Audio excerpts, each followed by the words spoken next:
Welcome to Mr. Nightbleed. Tonight, in 7 creepiest graves ever discovered across the U.S., we're digging into the strange history buried beneath American soil, where the past refuses to stay dead, and the earth itself seems to breathe secrets. These are the graves that should have stayed closed, coffins unearthed with scratch marks inside, tombs that refilled themselves overnight, and burial sites that still whisper the names of those laid to rest within. Every discovery you're about to hear was made by those who work where the dead lie deepest. Grave diggers, coroners and caretakers who've seen what happens when the ground gives something back. They know better than anyone. Not every grave stays quiet. My goal this month is to reach 3,000 subscribers. Almost 90% of viewers listen and vanish without subscribing. Don't be one of them. Join the darkness. Subscribe now. Before we begin, tell me in the comments where you're watching from, and what hour of the night it is for you. And if your town has a cemetery that truly unsettles you, drop its name below, because under the soil of the ordinary, something always waits to be found. Kill the lights, silence the world, take a slow breath, and let us begin. I never planned to write about this, but sleep has been thin for weeks, and the only time my chest feels light is when I imagine setting the whole thing down somewhere other people can see it. I do not care if anyone believes me. It is easier to breathe when I pretend this is just a post on some late-night forum. One more strange story tossed into the tide. My hands are steady enough right now to type, and the house is quiet except for the refrigerator clicking. If I stop to listen too long, I hear the other sound, the one I will get to. So I am going to tell you what happened in New Orleans, where I grew up, and why I cannot bring myself to look into a mirror for more than a few seconds at a time. I had just moved back after a stretch of years in Houston. My sister Elise lives in Mid-City, 2 blocks off the streetcar line, in a shotgun with the usual crooked floorboards and ceiling fan that ticks like a metronome. She works in preservation, mostly old houses uptown and church roofs. New Orleans is a city you either try to keep from falling down or you learn to love it while it leans. That spring, the city had budget to stabilize a cluster of tombs in one of the older cemeteries, a place where the walls are soft with lichen and the names wear down to a blur. Elise pulled me in as a day laborer because I was between work and because she thought being outside might do me good. I had done a little carpentry and could follow instructions. My friend Marcus came along for the same reason.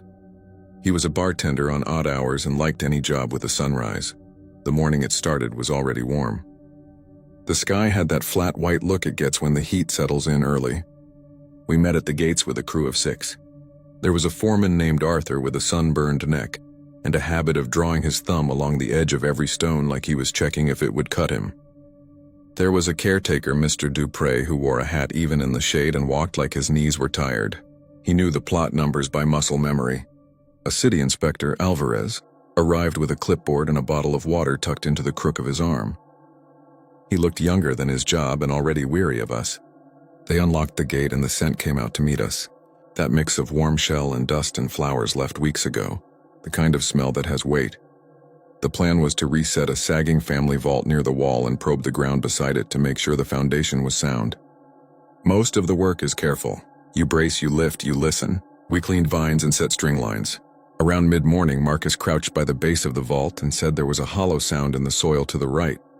Not the kind of hollow where air hides, but the deeper note of a box. We all hear those notes after a while. The caretaker said there should not be anything there. The map showed no secondary interments. Alvarez checked his papers and frowned. They argued for a few minutes about permits and archaeology protocols. A lot of preservation work is telling one person to wait, while another person catches up to rules from the past. In the end, the inspector called his supervisor and we were told to open a small trench by hand and stop if we saw anything besides dirt. So we scraped. We sifted out bottle glass and oyster shell. We found a button the size of a dime, carved mother of pearl with a crack down the middle. The trench grew deep enough to see the corner of something too clean to be stone and too smooth to be wood. Arthur brushed at it with a paintbrush and swore softly. He told us to widen the trench. What we uncovered did not look like anything I had seen in a cemetery. It was a box inside another box. The outer was brick and mortar, packed tight around an inner shell. That inner shell was glass, thick, greenish, bubbled in places like old bottles. The top corner came to light first and then an edge. Someone had built a glass coffin, real and heavy, and then hidden it under another tomb. The caretaker stopped talking. He pressed his hat down and stared like he was listening to a voice none of us could hear. We brought in a tripod and a webbing sling. The inspector wanted photographs and a conservator. The day did not care. The trench held its edges. The glass had a seam along the edge and a faint frosting at the joint, like the breath of someone on a cold day. We cleared enough to see part of the lid. That was when Arthur said we needed to wait, and that was when Marcus leaned over just a little too far and his hand slid, and the shovel bumped the corner with a solid, musical knock. It rang in the ground, a note that came up through our knees. Nothing cracked. Everyone breathed again. I was the first to admit later that I wanted to see what was inside. You would too. The city man on the phone finally gave permission to lift the lid, as long as we filmed the whole thing and did not touch anything inside. We rigged the sling again and eased the lid up, 1 inch and then another. Wet air came out of the coffin, air that had been inside it for longer than anyone alive could remember. It smelled like old flowers and attic cedar and something sweet that made my tongue hum. We tilted the lid aside and lowered it onto foam blocks. She lay inside wearing a lace dress the color of dust.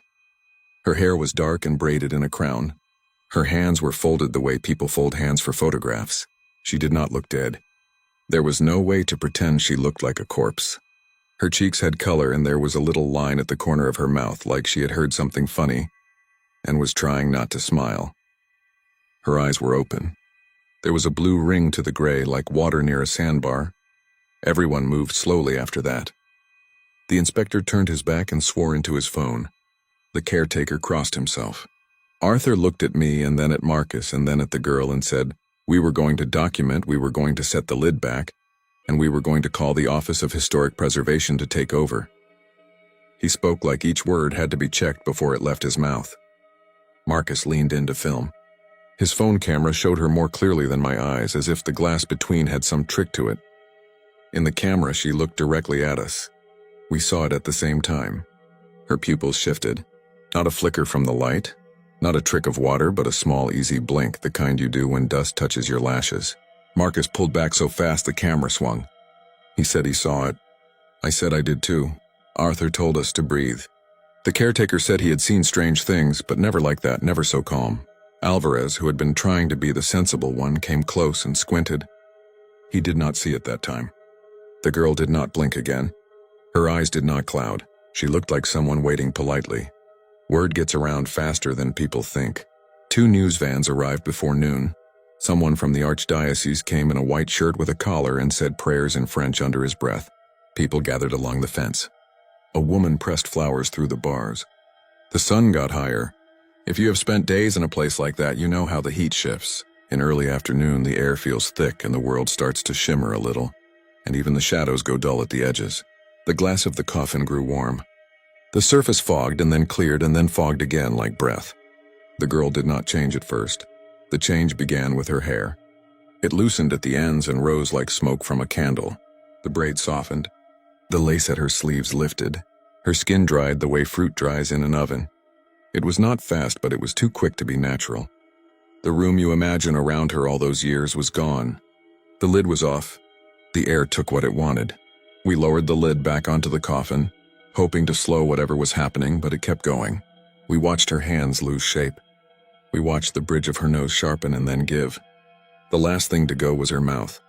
The line at the corner held, like a memory of the words she had not said, and then the whole of her slumped into itself and became a fine gray ash that lay in the hollow like the outline of a person drawn with smoke. The news people treated it like a curiosity, a mystery solved by time. The inspector made a note with a steady hand and said the conservators would know what to do next. They talked about vitrification and embalming techniques. The caretaker cried, not loudly and not with tears, but with his hands, the way old men do when something vanishes that was not supposed to be theirs but felt like it anyway. The priest kept his voice low. We all felt it, the shape of the space inside the box, how it had held her and how it did not anymore. Then Marcus looked down and said her eyes were still there. I thought he meant the ash had clumped. He was kneeling, his face close to the glass. He had the camera again. He shifted the angle. The interior of the coffin held a faint reflection, The way thick glass does that trick where you see yourself and then a softer echo of yourself. In that echo, something moved. It was not the angle of the sky or the palm fronds. It was a blink, slow and even. It happened again. The reflection showed the girl's face. Not the ash, but the face as she had been before, as she had never been outside the coffin. Her eyes opened and closed with the kind of patience you feel in your own body when someone is counting. When the reflection blinked, a sound came with it, quiet as a fingernail tapping on a tabletop. I could have pretended it was nothing if I had been alone. I was not alone. No one wanted to say it out loud, that the reflection was blinking when there was nothing left to reflect. The air around us tightened. One of the camera guys said it was a trick of the polarizing filter, and then dropped his camera strap and rubbed the back of his neck like he had walked through a cobweb. The inspector squinted and then pursed his lips like he was sucking a tooth. The caretaker said a prayer with both hands on the stone wall so he could feel something solid under his palms. The priest murmured that sometimes the body goes but the image remains, and that this is why we cover mirrors. They taped plastic over the coffin for the night because that is what the instructions say, to control the environment until someone can do a proper enclosure. Everyone left in pairs. I stayed with Elise to help secure the site. Marcus stayed because he said he would not sleep anyway. The caretaker locked the gate and promised to be back at dawn. The priest wrote his number for Elise with a blunt pencil and told us not to say the girl's name if we knew it. We did not. The sun went down slow and the white sky finally turned the color it ought to be, bruised orange and purple, and then it slid into a soft black that makes every sound bigger. We took turns walking the perimeter. Between rounds, we sat on a bench near the chapel, eating salty chips and drinking warm water. Marcus told a story about a schooner his grandfather claimed had come into port with no crew. Elise laughed, that kind of laugh that is more a way to keep your jaw from clenching. I made myself stay useful. The plastic over the coffin lifted and settled with the wind. Now and then something tapped from beneath it, soft and irregular, like the house in a hot afternoon. Each time, one of us looked up and pretended we had not. The air smelled different after sunset, like wet limestone. Around midnight, the wind died and the city made its other sounds, the ones from blocks away. Car tires on dry leaves and a train horn like a long throat clearing. A cat moved between the tombs like it owned the place. I was sitting on the bench when the tapping picked up a pattern. One tap, then another, then a pause exactly long enough to count, then 3. Marcus lifted his head. He said it sounded like a code. Elise told him to stop.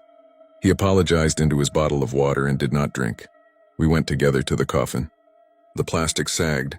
The tapping stopped. The plastic looked like something sleeping. I reached to tighten one of the straps and the surface flashed a picture of me in the streetlight, and then for a second the picture changed. The face in the reflect was mine, but not. The angle was wrong. The eyes were set a little too far apart. The mouth was too patient. I jerked my hand back and the picture snapped to normal. Just my own tired face and the two faces of the people I loved. All of us looking down at something we could not understand. I told Elise and Marcus what I had seen. They did not tell me I was tired. They did not waste time arguing that sure, glass does things. None of us wanted to get too close and none of us wanted to back away. We settled for a middle distance like you do when a dog you do not know shows up at the edge of the yard. The tapping started again, but lighter, like the coffin had learned a new way to knock. When it stopped, the plastic did that slow inhale and exhale again. I am skipping past the part where we tried to be rational, because every version of that is boring. We called Alvarez. He did not answer. We called the caretaker. His line went straight to voicemail. The priest answered and said prayers lose their teeth if you use them like charms. He told us to hold the line until morning and not speak to anything that spoke back. I did not like that phrasing. He hung up before I could ask him what happens if it uses your voice. At some point I must have slept sitting up because I woke with that stupid neck pain and the sound of soft rain on plastic. But it was a clear night. The rain was inside the tape. The plastic had fogged and beads of moisture ran along the underside like small insects. For a second I thought the coffin was sweating. We lifted the edge just enough to let the damp slide into the trench. When the plastic cleared, the ash inside lay in a more solid shape like it had crusted. The faint internal reflection drifted up again, the way a picture appears when you squint at a window. The reflection blinked once, twice, 3 times. The count matched the knocks. I could tell you about the next days in neat little lines. The conservators came. They built an acrylic tent. The glass coffin was rolled on a cradle to a climate-controlled room. There were emails and a file number and a pale man in a cardigan who said this was remarkable and might be a late-era experiment. They placed desiccant packets around the edges because that is what you do when you want to dry the air without fighting the air. They told us to go home. We did. We did not stop thinking about it. When I got back to my sister's place, I went straight to the bathroom to wash the grit out of my hair. The mirror above the sink is one of those old ones that has started to silver itself in islands along the edges. I turned on the tap and leaned in, and for the first time that day I really looked at my own face. I looked older than I felt. I looked like I had been biting the inside of my cheek. I looked like someone who has spent too much time in bright sun. A trick of the light made my left eye seem darker. I blinked and the eye in the mirror did not blink. The other one did. It was a small lag, a fraction of a second, the kind you could attribute to a tired brain. I tried to make it happen again and it did not. I laughed at myself without sound and turned off the water. The mirror fogged. As the fog lifted, my face returned piece by piece. The last things to show were my eyes. They opened like someone had been holding them closed with cold fingers. I did not tell Elise that part. We ate pasta with jarred sauce and watched a documentary about old diners where all the coffee looks better than it tastes. Marcus texted that he could still feel the tapping in his chest like when you come off a boat, and your body keeps thinking the floor is moving. A storm rolled over the city after midnight. The streetlight on the corner shook in the wind. The phone chimed just after the thunder. It was a short video from a number I did not know. The video showed the glass coffin under its new clear tent. The camera was set on a tripod. No one was in frame. The ash lay still. For a long time, nothing happened. Then the inside reflection thickened and the girl blinked. The screen shook slightly as if the air had changed pressure. The ash moved in a way that is hard to describe. Not a breeze. The outline of a mouth formed and unformed. The clip ended. There was no caption. I did not reply. The weeks after that did not make anything simpler. The story got out in 100 broken pieces. A station ran a segment with a still image that made the glass look like ice. The archdiocese stayed quiet. The city said it was handling the matter. The conservators spoke in the tidy way of people who have learned not to promise results. The crew got split across other jobs. Arthur went back to a church roof with a leak that could have been a dozen different things. The caretaker visited the tent every morning and left a small white flower on the cradle. He never touched the glass. He told me once he thought the reflection was not a ghost, but a habit. He said sometimes the world repeats itself for a while when it gets tired. I kept working. I tried not to look into windows unless I had to. There is a lot of glass in a city if you pay attention. Bus stops, puddles, storefronts, car doors. The less I tried to notice, the more I noticed where reflections went wrong. For me, it was small things. My mouth closing over a word a second too late. The skin below my right eye twitching out of step. Once, washing dishes at night, I looked up into the kitchen window and saw outside the dark reflection of the kitchen, and my head tilted at an angle I had not moved yet. I whispered that I was tired and put my hands on the counter until they stopped shaking. I took a day off and went back to the cemetery by myself, because doing nothing felt worse. The gate was locked. The caretaker let me in and made me promise to be respectful. He said the tent was still up and that I could stand near it if I kept my hands in my pockets. He looked more tired than before. He said he heard the tapping sometimes even when he was not here, and that he pretended it was the radiator at home. We walked to the tent together. The conservators had placed small humidity sensors in each corner that blinked green. The air inside looked still. The ash lay in its shape. I stood there and told myself to stop waiting for the blink. If you wait for a thing, it will eventually come and make you feel small. I breathed in through my nose and out through my mouth and counted. 5 breaths and I was steadier. The glass gave a soft creak, the kind you hear in winter. I told myself to go. My reflection in the tent was pale and unflattering. Then I noticed there was another reflection on the inner coffin itself. Gentler, the kind that is always there if you know to look past yourself. The girl looked back at me. She blinked once. Then she tilted her head like she was considering a question. I said into my teeth that I could not help her. My voice did not sound like my voice. On my way out, the caretaker stopped at a wall niche that held votive candles in red glass cups. He lit one and placed it on the shelf. He said sometimes the living and the dead get mixed up when you stir the air. He said the best thing you can do is treat everyone like a person. I asked him what that meant in this case. He said say good morning and good night. He said say thank you when the door closes. He said take your reflection with you when you leave. He said that last part without looking at me. I have left out Marcus too long. He was the one who took the longest to shake it. He said the tapping came back when he stood behind the bar and that the mirror behind the bottles made him dizzy if he looked too long. He started covering it with a dishcloth when he closed so he would not see himself lock up. He called me late one night from the walk to his car and said the rain on the asphalt made the ground look like a lake and he did not like the way his feet moved in it. He laughed. Because that is what you do when you hear yourself sounding strange. 2 days later, he did not pick up his phone. He did not pick up the day after that. Elise called his manager and then his apartment. We drove over on a Tuesday afternoon and stood in the hall while the superintendent opened the door just in case. The place was neat. Dishes washed. Bed unmade. Phone on the counter charging. Keys in the bowl. His bathroom mirror was covered with an old t-shirt held on with blue painter's tape. No note, no sign of struggle. The cops were kind because they can be. They took a report that sits somewhere like a lid. I understand how it reads to say he disappeared and then tell you about a mirror. I know it makes me sound like a person who has lost the difference between cause and shape. I am telling you what was there and what was not. The night after, I dreamed about the tent and woke to my own room, which looked unlike itself. The windows held a pair of late clouds. The house did that settling sound and then another quieter sound like a finger drawn along a glass balustrade. I got up and walked to the kitchen. I did not turn on any lights. The window over the sink showed the dark yard and the ghost of the kitchen in it. I could see a rectangle where the stove sat. I could see my own shoulders. In the window, someone lifted their hand to the glass. If this were a story, I would tell you I lifted my hand too and pressed it to the window and felt nothing, and then something. I did not. I stepped back so quickly I knocked my hip against the counter and cursed out loud because pain keeps you honest. The hand in the reflection lowered. The kitchen light over the stove flickered even though it was off. I do not know how long I stood there. I know the blood noise in my ears faded, and the house returned to its regular sounds and the window was just a window again. I went back to bed and lay on my side until the sky went colorless. The conservators eventually moved the coffin to storage. That is the kind of sentence you can write and believe. The city did its quiet bureaucratic work.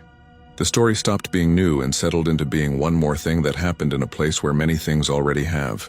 The grass grew. A fresh coat of lime wash made the wall look younger. Elise finished the job at the church roof. Arthur said he still heard that musical note when a shovel hits glass whenever he picked up a tool, like his bones had learned it. The caretaker left his hat on his chair one morning and did not come back for a week. I do not think he was ever sick. I think he was tired of speaking softly. I wish this ended with a clean lesson. I want to say that I figured out something about the girl or about myself, or about the way time moves in a city that keeps folding its dead into its living. What I can tell you is that I keep a small square of black tape over the corner of my bathroom mirror, where the silver has worn thin. It is not that I am afraid of what I will see. It is that I am tired of seeing it at the wrong time. I try to be polite to doors. I say goodnight more than I used to. Not to people, just to rooms. I keep the kitchen window clean. Some mornings I wake before the alarm and feel watched in a way that is not unkind. I accept that this is my life. I went back to the cemetery one more time last week. The air had that early cool that tricks you into thinking summer is over. There were tourists at the gate, and a man with a guide badge telling them about yellow fever and high water marks and why we put our dead in walls. I stood by the tent site, which is just ground again. The caretaker saw me and raised his hand. I raised mine. When I turned to go, the glass on the door of the chapel caught me and threw me back to myself like a lighter version. For a second, I thought I saw another face there, at the softest angle. A young woman with a crown braid and a patient mouth. She blinked. It might have been me blinking. I kept walking and did not check. If you made it this far, thank you. I wanted to put it somewhere. Maybe that is all the girl wanted too. To be in the air again for a little while, to lay a reflection down and see who picked it up. The house is quiet, and the refrigerator has stopped clicking, which means I can hear the other sound. It is faint, a little rhythm I cannot quite match with my breathing. When I stand and pass the hallway mirror, I keep my eyes forward. I tell myself I will look tomorrow. I tell myself there is nothing to see. I tell myself I will not count, and then, before I can help it, I do. 1, 2, 3. And in the space between 2 and 3, someone on the other side blinks.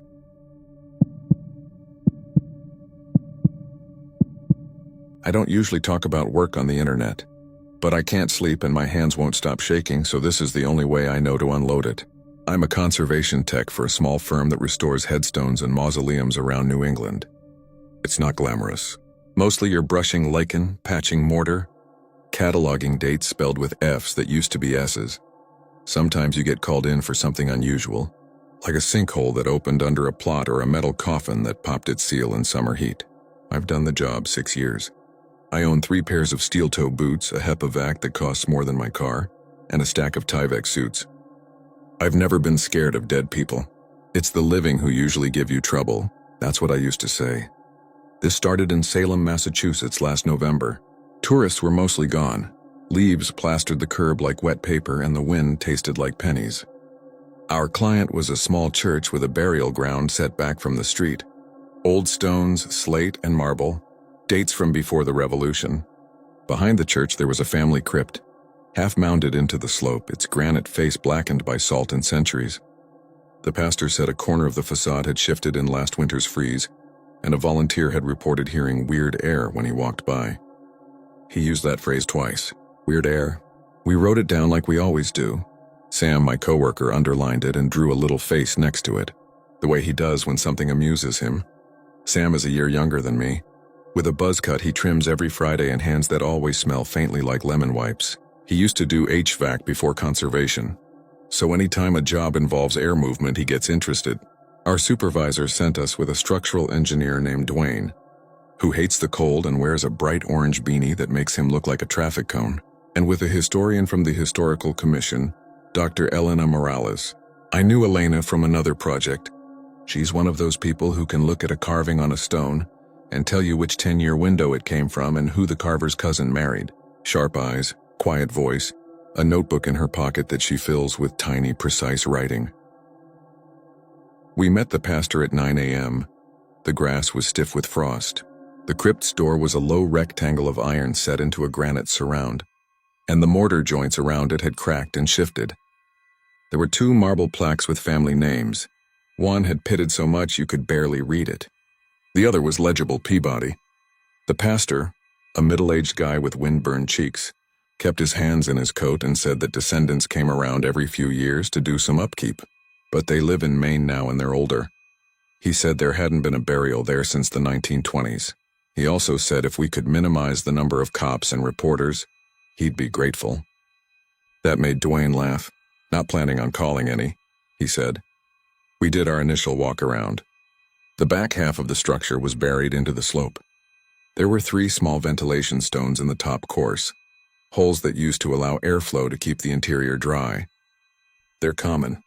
The thing is, when Sam put his ear near one, he lifted his head. Then he did it again and motioned to me. Hear that? He said. I didn't at first. There was wind in the trees, a distant bus, a dog barking 2 streets over. I was about to shake my head when a low sound threaded through everything else. It was not a whistle or a howl. It was a slow, almost patient shh, like air moving through a long, narrow space and coming to rest against a boundary, and then pulling back. It had the rhythm of something alive. In, out, in, out. It's probably pressure changes, Dwayne said. But he said it with that tone you use when you're talking to a child about thunder being angels bowling. Sam crouched and put his palm near the vent. There's draft on the exhale, he said, and then he grinned like that was the funniest thing he'd said in months. When he smiled, his cheeks made small dents. Breathing vault, he said. We set up the little weather station we use on longer projects.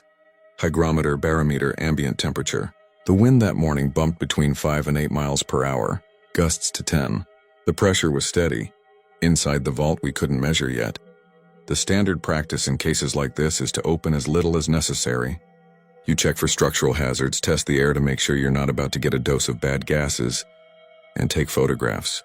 If everything's stable, you reseal. If it's not, you rebuild. The weird air was a curiosity until we cut the corroded iron pins on the door and broke the old lime mortar. The pastor said a prayer under his breath. Elena held the clipboard. Sam and I lifted the iron panel together and set it on sawhorses. Cold air came out first. The smell of damp stone and something metallic like a new penny rubbed between fingers. The shoe sound got clearer. It wasn't loud. You only noticed it if you listened. It was the regularity of it that made the skin between my shoulders creep. We set a portable LED light inside on the floor. The interior was maybe 10 by 10 feet low ceiling. Granite blocks. The floor was earthen, tamped, and hard. There were 6 coffins, small and simple. Not the shiny kind you see at modern funerals. They were arranged in a circle that left a round space in the center. That struck me as unusual but not necessarily wrong. Families did what families did. But there was something else. Each coffin's lid had a long crack through it. They weren't neatly opened. They were split. Wood fragments lay scattered inside the ring like fallen teeth. Elena did a small intake of breath. "That's not typical," she said. Her voice was very level. 19th century practice was linear interior arrangement head to wall. Circle? I have not seen. She put on nitrile gloves and leaned in to look at the walls. "Do you see the wet?" she said. The condensation sat in a patch on the left wall, maybe the size of a jacket, and a matching patch on the opposite wall. At first it looked like any damp, but when I angled the work light, the wet made shapes, 2 rounded lobes each side, branching channels like ferns. It looked like lungs drawn by a careful hand. The inner surfaces of those wet lungs traced paths, as if someone had pulled a finger through the moisture in looping lines. Sam watched the beam move. "Okay, He didn't finish. We drew in the obvious. Old wood splits. Trapped moisture, air currents, capillary action making patterns. We wrote those down because that's what we're paid to do. But you can feel when your explanation doesn't match what your skin is telling you." She kept time with us, like the vault listened to our breaths and answered. Dwayne, who prides himself on being practical, said we should call it for the day and come back with a negative air machine to stabilize humidity while we worked. He said that because his hands were shaking a little and you noticed if you looked. The pastor said he had a funeral later and couldn't stay. Asked us to secure everything. Elena took a picture of the lung-shaped condensation, and then another from a slightly different angle. And I heard her whisper something like, "It's just wet." That's all.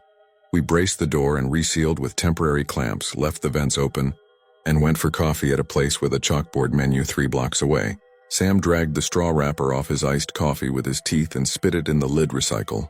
That habit always bugged me and always made me laugh.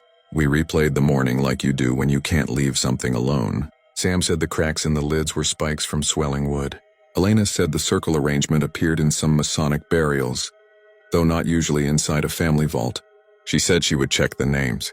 She always had names. I slept badly that night in my Airbnb, listening for a sound I didn't have words for. Houses in Salem complain in the wind anyway. And mine was one of those skinny old ones with stairs that groan like old men. Around 3 I woke because my mouth tasted like copper. I went to the bathroom and saw moisture beaded on the mirror, though I hadn't showered. 2 rounded patches and there was a line traced through them like a child's drawing. I wiped it with my sleeve and told myself it was just humidity from cooking pasta. My chest felt tight. I took 3 slow breaths and heard, or maybe imagined, something on the other side of the wall doing the same. Day 2. We brought the negative air machine and a flexible duct we could route to the doorway. We also brought a portable CO2 monitor and a thermal camera. The first readings were boring, which is what you want. Oxygen fine. Carbon dioxide a little elevated from trapped air. Not dangerous. Temperature a few degrees cooler than outside. The thermal camera showed the walls cooler where the damp patches were. Normal. Sam grinned and said, "Told you. It's just a weird little microclimate, man. Old stones like to weep." We stepped inside with booties and caution. We didn't touch the coffins. We don't disturb human remains without permission. The cracks in the lids were long and clean, like something had bowed the boards from beneath and they fractured along the grain. The wood edges were soft as bread.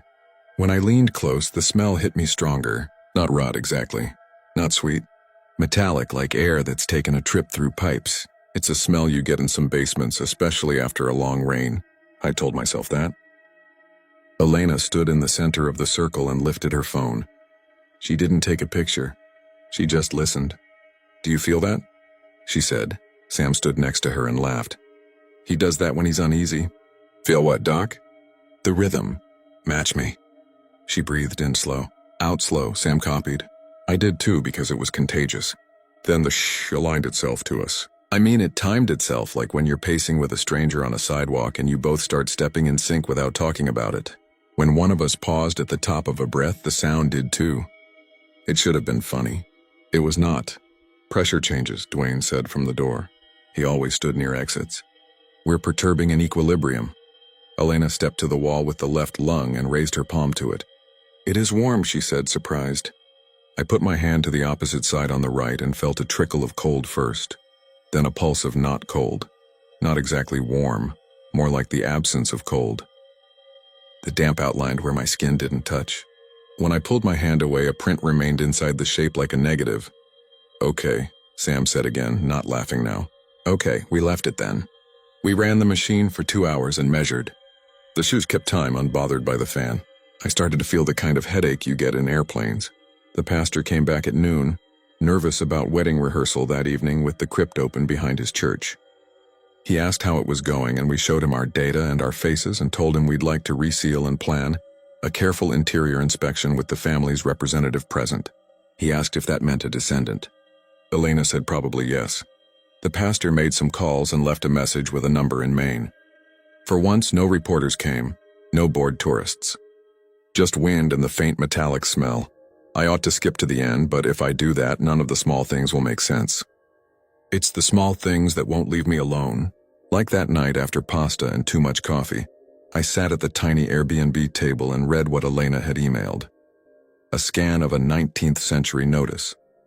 The Peabody crypt had been repaired once before in 1874, after reports of disconsolate heirs issuing forth at night to disturb the peace of the grounds. That phrase. Disconsolate heirs. We laughed in a group text because sometimes you have to. Then we didn't text again for a while. On day 3, the descendant came, a woman in her late 70s with a navy wool coat and a cane and a handshake like steel. Her name was Mrs. Jean Bork, and she had the kind of calm that makes everyone around her stand up straighter. She said she knew the crypt well, that her father and grandfather had brought her here as a girl and told her to be respectful but not afraid. They used to say it's only air, Jeannie, she said. Just old air. She declined to go inside but wanted to look from the door. We set up a folding chair for her and a blanket, and the pastor brought her a thermos of tea. She listened to the shh and nodded slowly, as if matching it to a memory. Elena asked her about the circle arrangement and the lung-shaped moisture. Mrs. Bork pressed her lips together in a thoughtful line. Then she said her great-great-grandfather had been a shipwright and a member of some guild, maybe not the Masons but something like that, who believed air was a living thing you had to honor. They said you mustn't trap a breath inside stone, she said. You must give it a way to move or it will learn to move on its own. She laughed softly at herself. That will sound crazy if you don't know the old talk. Sam glanced at me, then at the vent holes, then at the negative air machine like it was a dog we'd brought into a neighbor's yard. He turned the machine down a notch. We took more photos. Elena traced the etched initials on one of the coffin lids, then pulled her hand back like she'd touched a wire. It was after lunch when the weather changed. The wind came hard off the harbor and the sky went that bruised color that makes you reach for another layer. Dwayne said the pressure was dropping. My headache returned. We decided to brace the door, take final readings, and close for the day before the weather turned ugly. I was kneeling with a wedge when I noticed the sound shifted in pitch. Not louder, lower, like a cello string tuned down. I don't want to be dramatic about what happened next because it makes people think you're telling a campfire story. Here's what I can say without embellishment. Elena stood in the center again, pen tucked behind her ear, and said, "Match me," like a teacher leading a class. We breathed in, out, the shh kept time as before. Then there was another sound, just at the edge of hearing, like the very faint click of wood under stress. We all froze because the habit of a work site is you stop when you hear something change. Sam lifted his light toward the lids. There was a space under one where the crack had widened. It was too dark to see anything. The smell of metallic air got stronger. The condensation on the wall, the lung shapes deepened. Beads merged into runs as if the wall were gathering itself. Elena's breath hitched. She put her hand on her chest and said, "Do you feel like the air is thickening?" I did. It felt like the inside of a crowded elevator when everyone has been quiet too long. It felt like the air wanted to be somewhere else and was considering which of us to take with it. My own breath slowed without my permission. Not because I was calm, because the room suggested the correct pace. And I made 3, out, 2, 3. My chest began to hurt, a dull pressure like wearing a vest too tight. Okay, Dwayne said softly from the doorway. His orange beanie was ridiculous in the LED light. Time to step out. Elena said, wait, and lifted her palm toward the center of the circle, not touching anything. I watched her hand hover there. The space in the middle looked like a breath itself, a hollow where something might gather. The click came again, another. Sam took a step backward and his boot toes hit my boot toes. He whispered, do not say breathing room. Like if he spoke the phrase out loud, we'd all laugh and break the spell. I wish we had. I wish we had stepped out, sealed the door, asked for a permit to do a proper interior study, brought in a priest if it made people feel better, a rabbi, a meteorologist, anyone. Instead, we watched Elena lower her hand into the center of the ring like she was testing bathwater. She didn't touch the floor. She just pushed her fingers into nothing and made a face I have thought about every day since. It was not fear. It was recognition. It isn't empty, she said. There are things you agree not to tell a job site. One is, it's fine. The other is, it isn't empty. I took a step forward without thinking and felt a soft resistance on my face, like stepping into a spider web that's too dense to be a spider web. Instinct made me hold my breath, and when I did, the shh stopped, and the room went silent in a way that made my blood rush in my ears. In that silence, I heard something like a footfall above us that could have been a branch or a bird or a shift in the stone. I exhaled.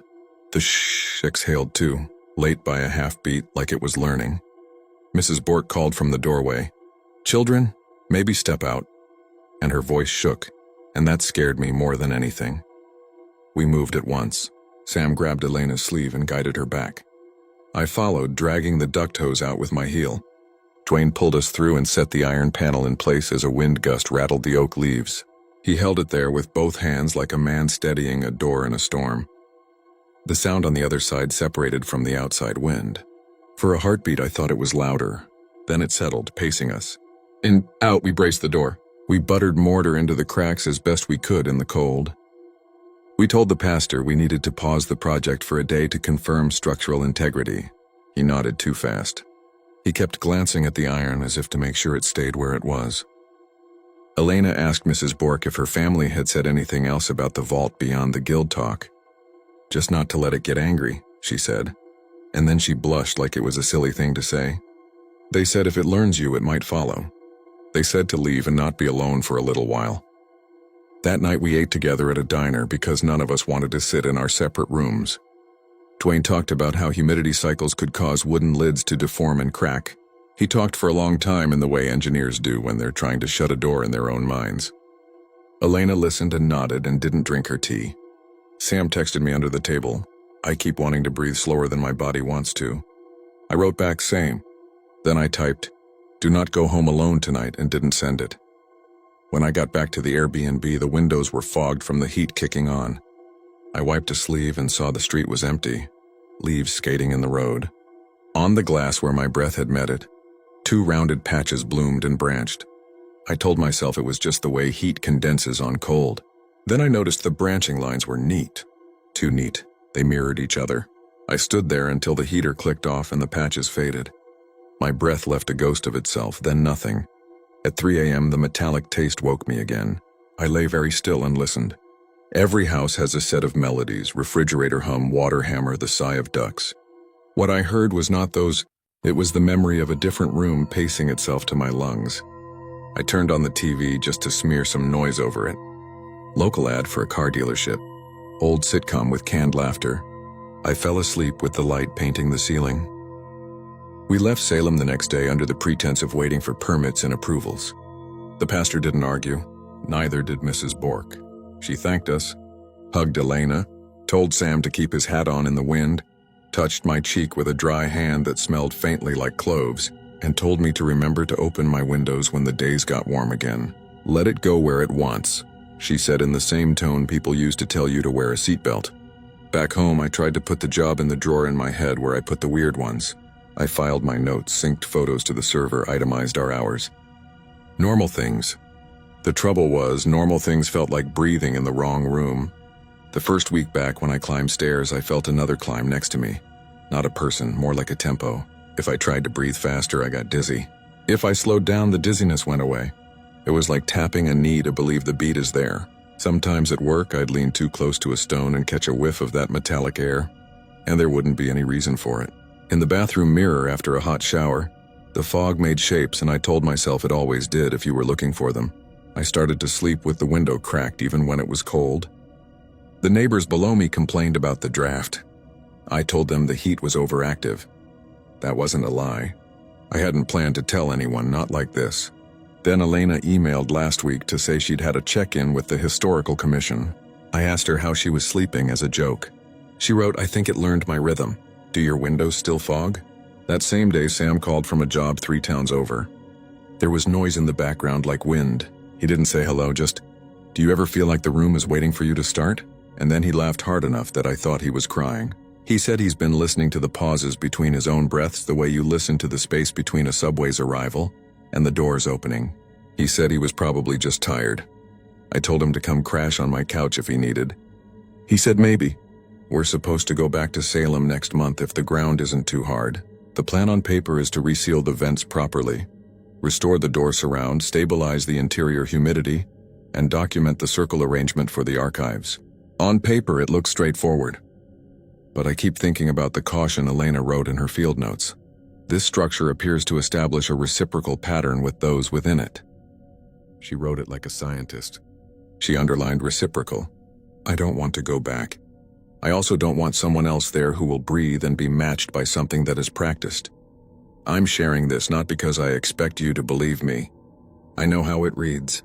I can hear the comments about pareidolia and suggestion and bad dreams. I'm sharing it because I'm in my apartment now with the window cracked and the curtain moving, and my heart pacing itself to a rhythm that's not entirely mine. There's a faint taste in my mouth like pennies and ductwork.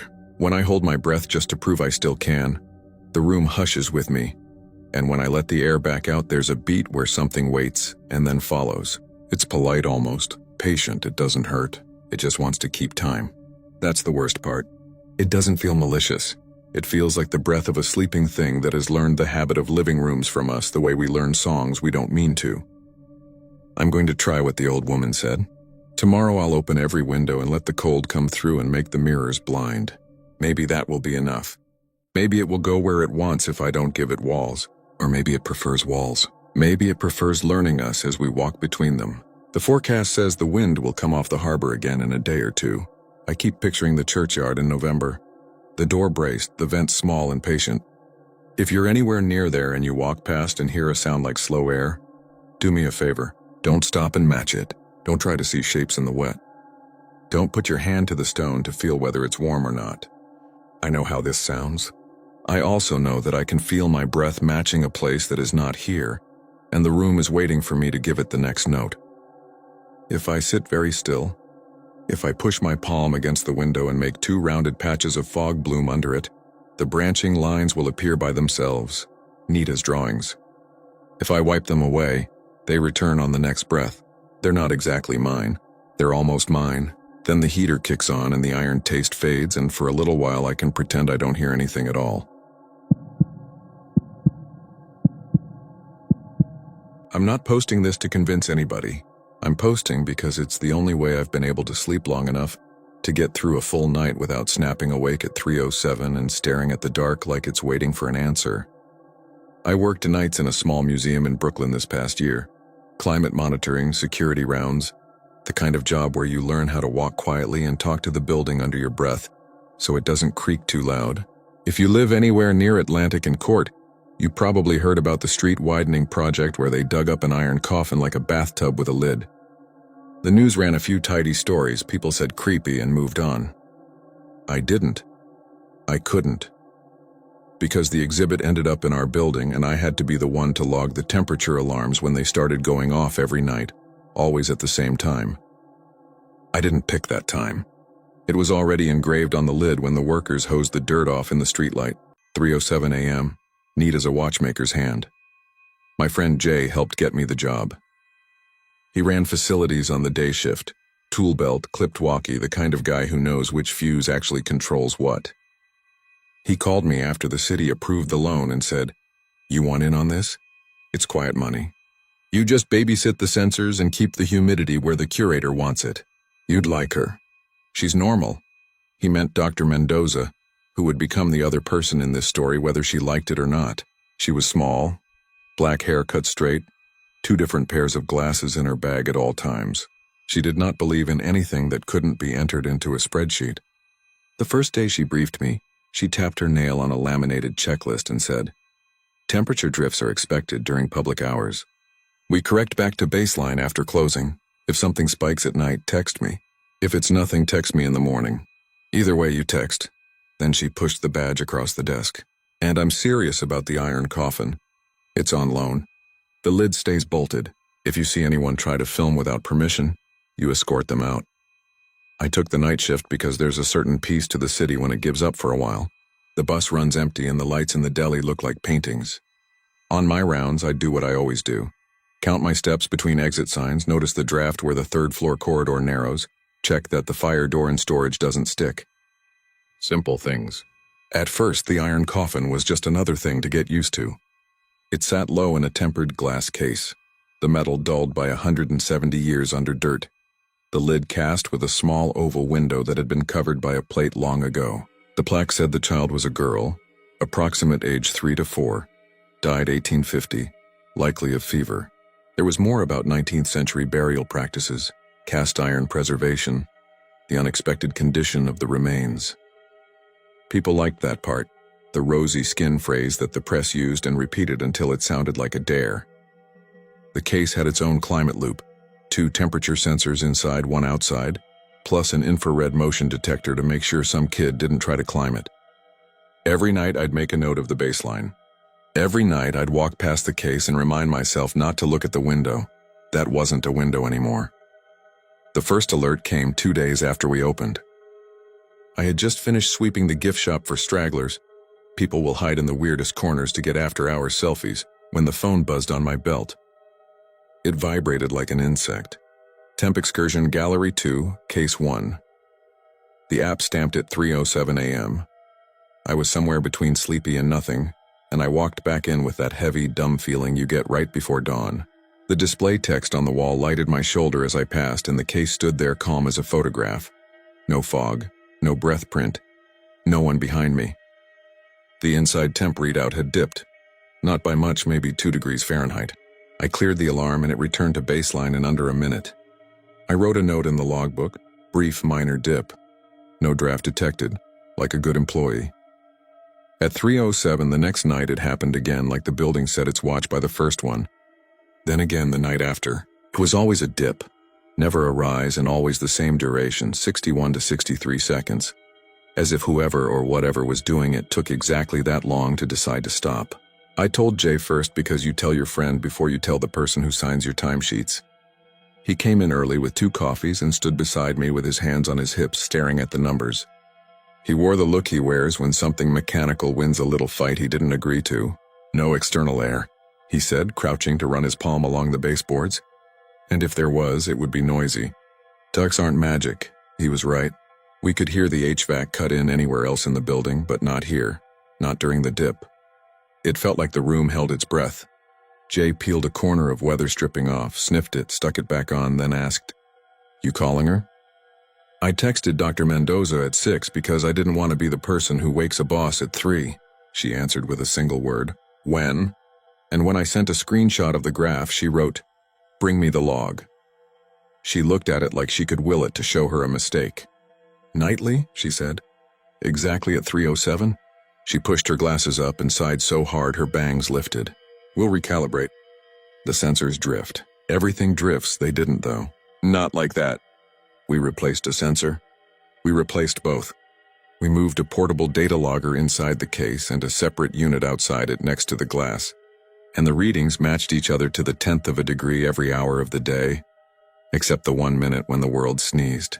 I kept telling myself that the time stamped on the coffin lid was a coincidence, because the other option wasn't helpful. We didn't put that time into the app. It wasn't a configurable thing. It was the kind of detail I tried not to bring up when the school groups came through, and the kids asked if the child's eyes were still open like the podcast said. I'd tell them about the cast iron method and how people in the 1800s wanted to stop decay for as long as they could. Nobody wants to think the ground is winning all the time. There were other things. It would be easier to call them sounds, but that implies a voice or a clear source, and this was more like a pattern. Right before 3, the building would have that particular hush, like when you see a snowfall start and traffic gives up. The emergency lights hummed their tiny hum, and the exit sign on the far wall had a dead pixel that flickered every 9th second. Then the air changed. You learn what your building smells like. Old plaster, dust behind the radiators that never truly goes away, the faint sweetness of the museum shop candles. This was different.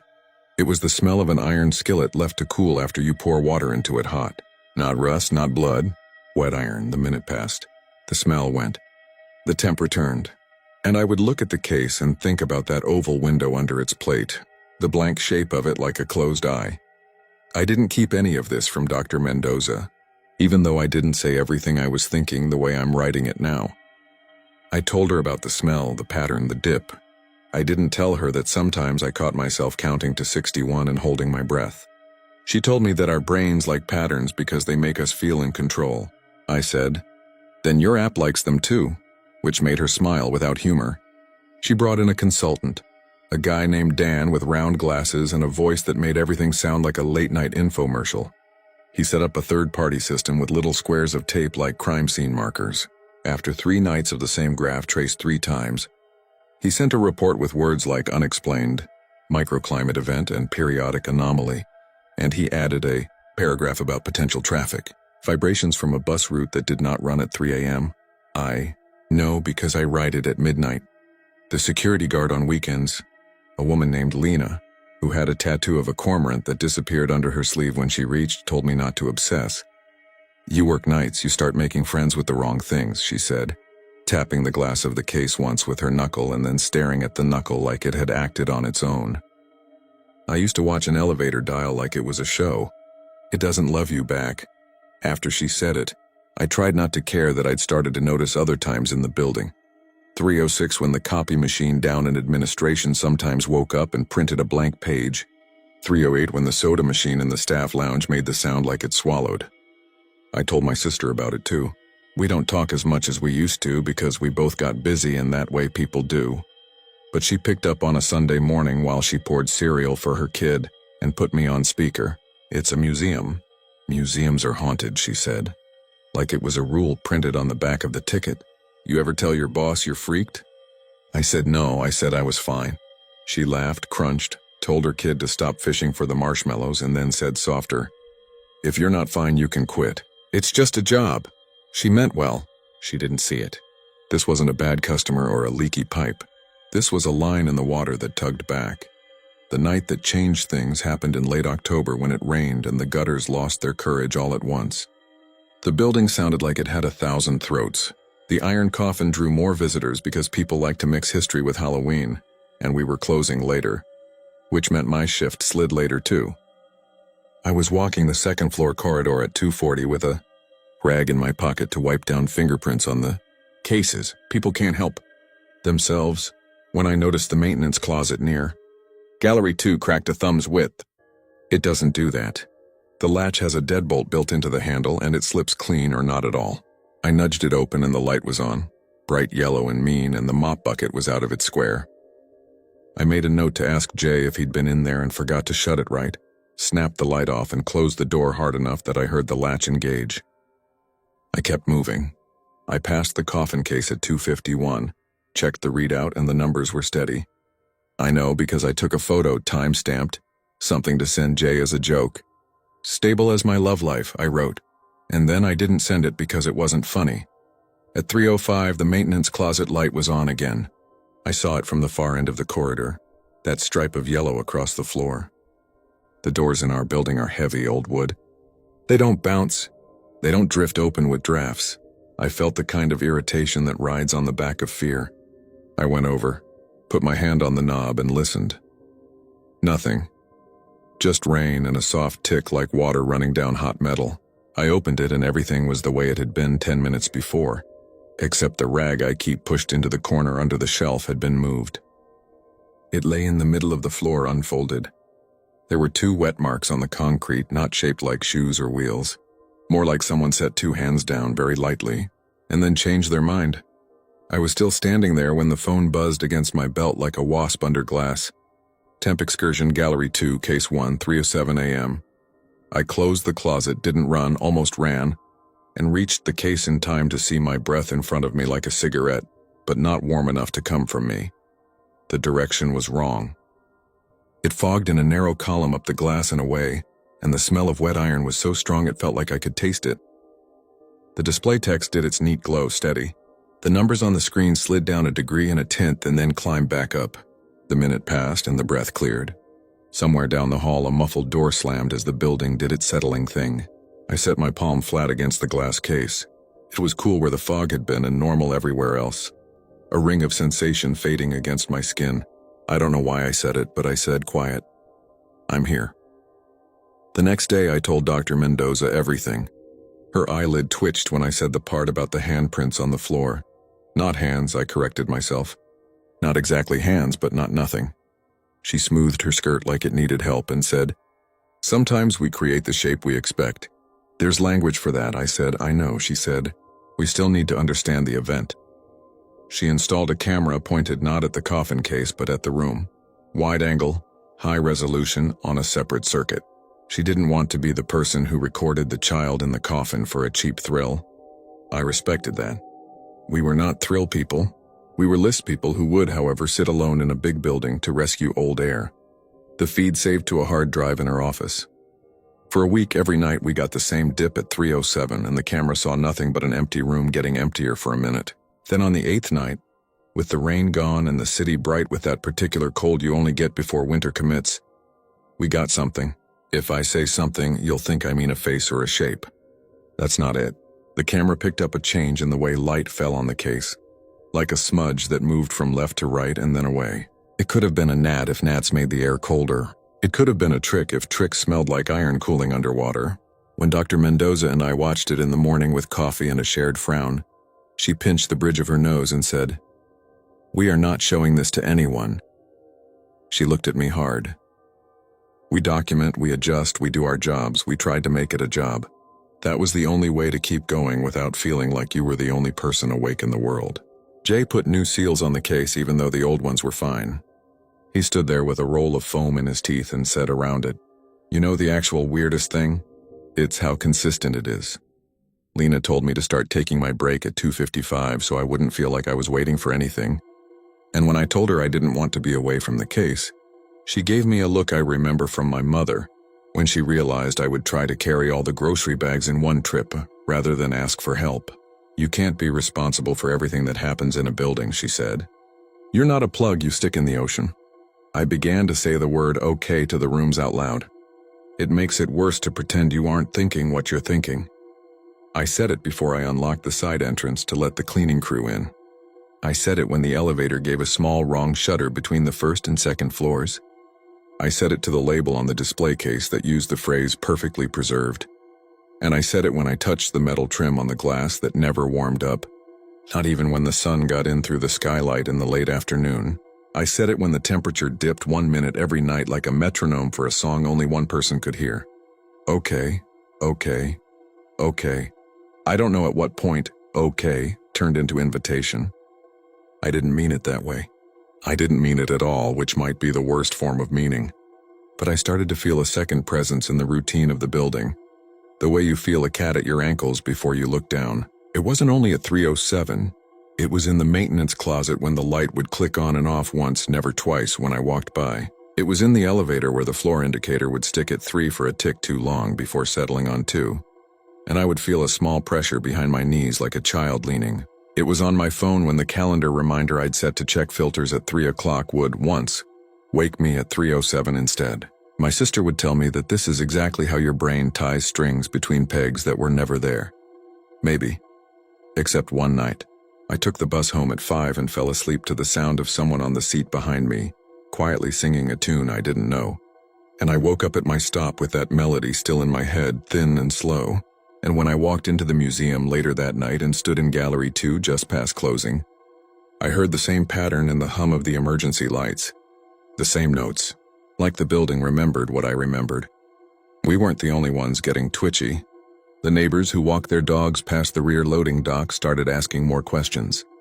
The custodian on the third-floor offices told me he didn't like emptying the shredder after midnight anymore because it looked too much like the paper was breathing. The cops who do the late drive-by slowed down longer than usual and shone a floodlight at the windows.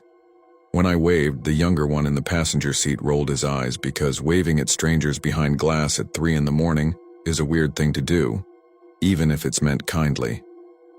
I had to remind myself sometimes that most of the world slept fine. The night the engraving on the lid finally got to me was not more dramatic than any other. I was tired. I had a headache behind my left eye that started in the afternoon and sharpened as the sky lost color. I sat on the bench across from the exhibit and read the plaque the way you read words you've already memorized, hoping that this time some other meaning will lift up and wave. The time was written near the bottom, almost as a courtesy. Interred, 3:07 a.m. The 19th century liked midnight as a concept, but ran on. Practical times like 3:07. The little oval window on the lid was sealed long before our time with a plate and bolts, not out of fear, but because glass fogs and people like to touch. That's what I told myself. That's what I told school groups. Still, I stood and I stepped closer than I usually do, and I found myself trying to see any hint of reflection in the dull surface of the plate. All I could see was the vague smudge of me, a shape more than a person. I set my hand on the glass out of habit. The minute came. The temperature dipped. The wet iron smell lifted and settled like a blanket dropped and caught. I did not move my hand. I did not breathe. There is a difference between cold air and a cold line. This was a line. It ran from my palm through my wrist up my arm, a clean thread of absence that was not pain exactly, but it made me wince like when a dentist touches something you didn't know could feel. I pulled back and my fingertips left a perfect cloud on the glass that cleared immediately, except for 5 small spots like points on a star where it faded last. That was the only time I felt anything like contact that wasn't mine. I told no one that part. Jay would look worried and say, "Hey," the way he does when he's trying to remake a simple world. Dr. Mendoza would get quiet in the way that meant she was writing a report in her head. Lena would say, "That's how they get you." My sister would tell me again I could quit, so I sat with it. I started bringing a small single-play music box to work, a silly thing I'd found at a thrift store that played an old lullaby when you cranked it. I told myself I used it to test how far sound traveled in the gallery. That is such an incredible lie that I want to high-five the version of me who tried to say it out loud and couldn't. On a Tuesday, I placed it on the bench and turned the little handle twice. The tune shivered into the air and disappeared into the dull carpet. I turned it again, slower. The sound was thin but not unpleasant. I looked at the case. Nothing changed. I put the music box back in my pocket and made the rest of my round and pretended I had not made an offering. It kept going, the way routines keep going until something interrupts them. The interruption came from outside. The museum board decided to move the exhibit earlier than planned because the city wanted the space for a study, and the loan had conditions. Dr. Mendoza told me in the office with her glasses off, rubbing the bridge of her nose. "We can do everything correctly," she said. "We can do everything correctly and still feel wrong." She looked at me. "I need you on the night of the transfer." "Can you do that?" I said yes because that's what I say when someone asks me directly. The movers were professionals. They came with white gloves and quiet voices and a truck that hummed low like a big cat. We scheduled it for midnight to avoid traffic on the streets that pretend to sleep. Jay stayed late. Lena came in early. There were 3 of them with the truck, and another man from the receiving institution who brought a clipboard and a smile that didn't reach his eyes. He shook my hand and said, "Famous piece," like he was introducing me to someone who would never remember me. We all signed things.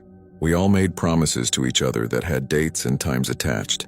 When it came time to unbolt the case, everyone moved slower than their training said.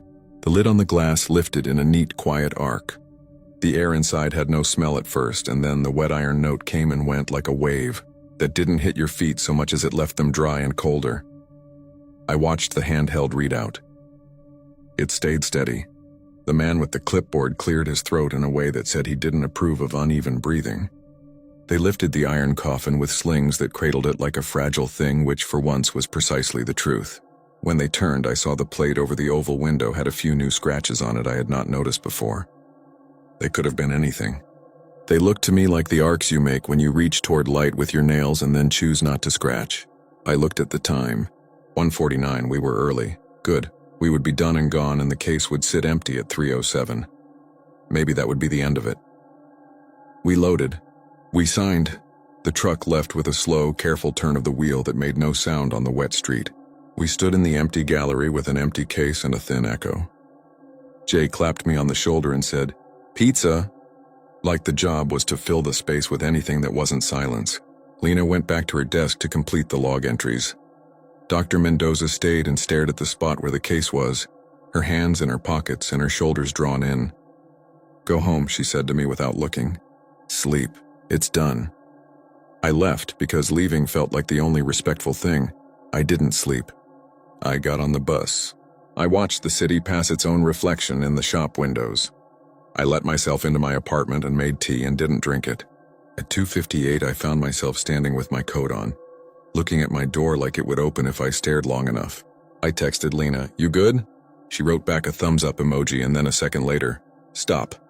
I put my phone down. I picked it up. The second hand on my oven clock did its deliberate sweep. At 3:05, I sat on the edge of my bed. At 3:06, I stood. At 3:07, my apartment's radiator clicked once, twice, 3 times in a rhythm I recognized, like you recognize the sound of your name in a crowd, and the room got cold for exactly a minute. Not the kind of cold that makes you shiver. The kind that makes you remember breathing is something you do on purpose. I went back the next night. I told myself I left a sweater in the locker room. I walked into the gallery with my footsteps soft and counted the exit signs because that's what I do when I want to make the world real enough to touch. The empty case sat on its pedestal like a sentence missing its last word. The air smelled like old plaster and dust behind radiators. I stood and listened. At 3:07, the emergency lights hummed in a chord I could almost place, and the temperature dipped and rose, exactly as if the glass still held what it had held, as if the minute belonged to the room now and not to anything it contained. The smell of wet iron came and went. When it passed, there was a noise from the maintenance closet, a single, decisive click, and then silence like an held breath let go. I went home and finally slept for more than 3 hours. And when my phone woke me at 9, there was a text from Jay. Weird one. Lena says the elevator stuck at 3 for a sec, but nobody inside. You coming in later? Dr. Mendoza wrote me an email that simply said, "Please return your key tonight. New overnight coverage begins Monday." That was the plan once the exhibit moved. Contract work ends when the thing you watched is no longer there. I put my badge in my pocket. I put the little music box in the other pocket, the metal warm from my hand. I've been out 2 weeks now. I sleep most nights.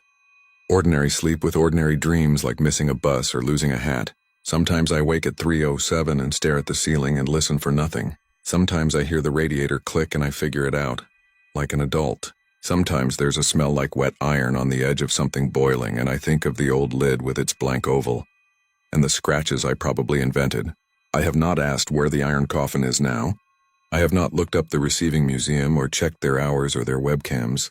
If you are someone who goes to see it, if it's in a case in a room you can stand in, don't touch the glass. Don't make faces in the reflection of the plate. Don't ask the guard if they think it's haunted because you're bored. It isn't haunted in the way you mean. I keep the music box on my windowsill. I turn it once when the sky over Brooklyn goes that lightless blue before day. It plays a note you could miss if you blink. I don't turn it twice. That feels like arranging something I have no business arranging. The note hangs for a second and then the city picks it up and makes it into something else. If I'm honest, and that's what this is for, I still talk to the rooms I walk through when the lights are off. I say okay to elevators and corners and closed doors. I don't wait for an answer. Sometimes in the second before 3:07 passes, the air around me feels thinner and cleaner and not empty at all.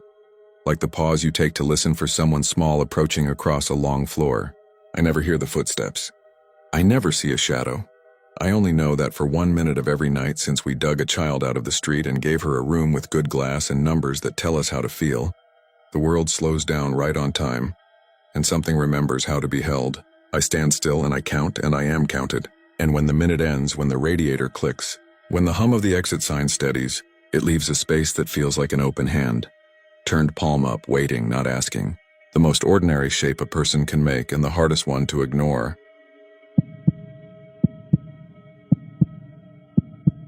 I'm not a writer. And I don't think I'm the kind of person who looks for ghosts in every creak of the floorboards, but I have to put this somewhere before it eats me from the inside.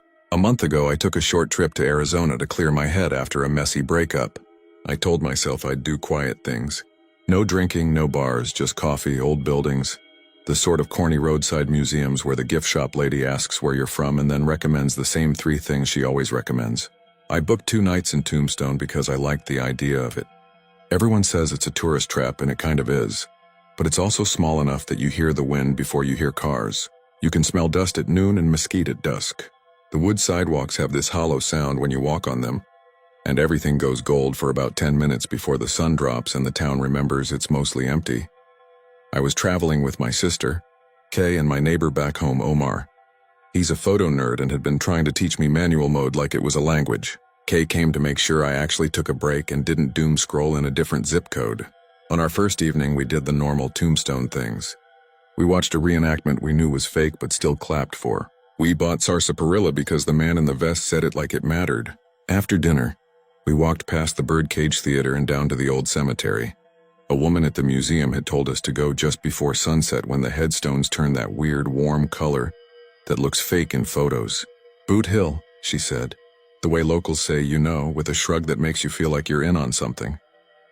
There were a few other people there, using the crooked stones as backgrounds for selfies, which felt odd, but whatever. The ground wasn't level. The wind kept moving the same strand of hair into my mouth. I read names I didn't know and little epitaphs I couldn't decide were sincere or jokes. Kay took a picture of me standing next to a headstone shaped like a wooden plank because it was short. And I'm short, and she said it was on brand. Omar wandered ahead, doing the thing where he half crouches to frame the ground and then stands quick like he's seen something better. The sky went from hammered copper to darker blue, like a bruise healing in reverse.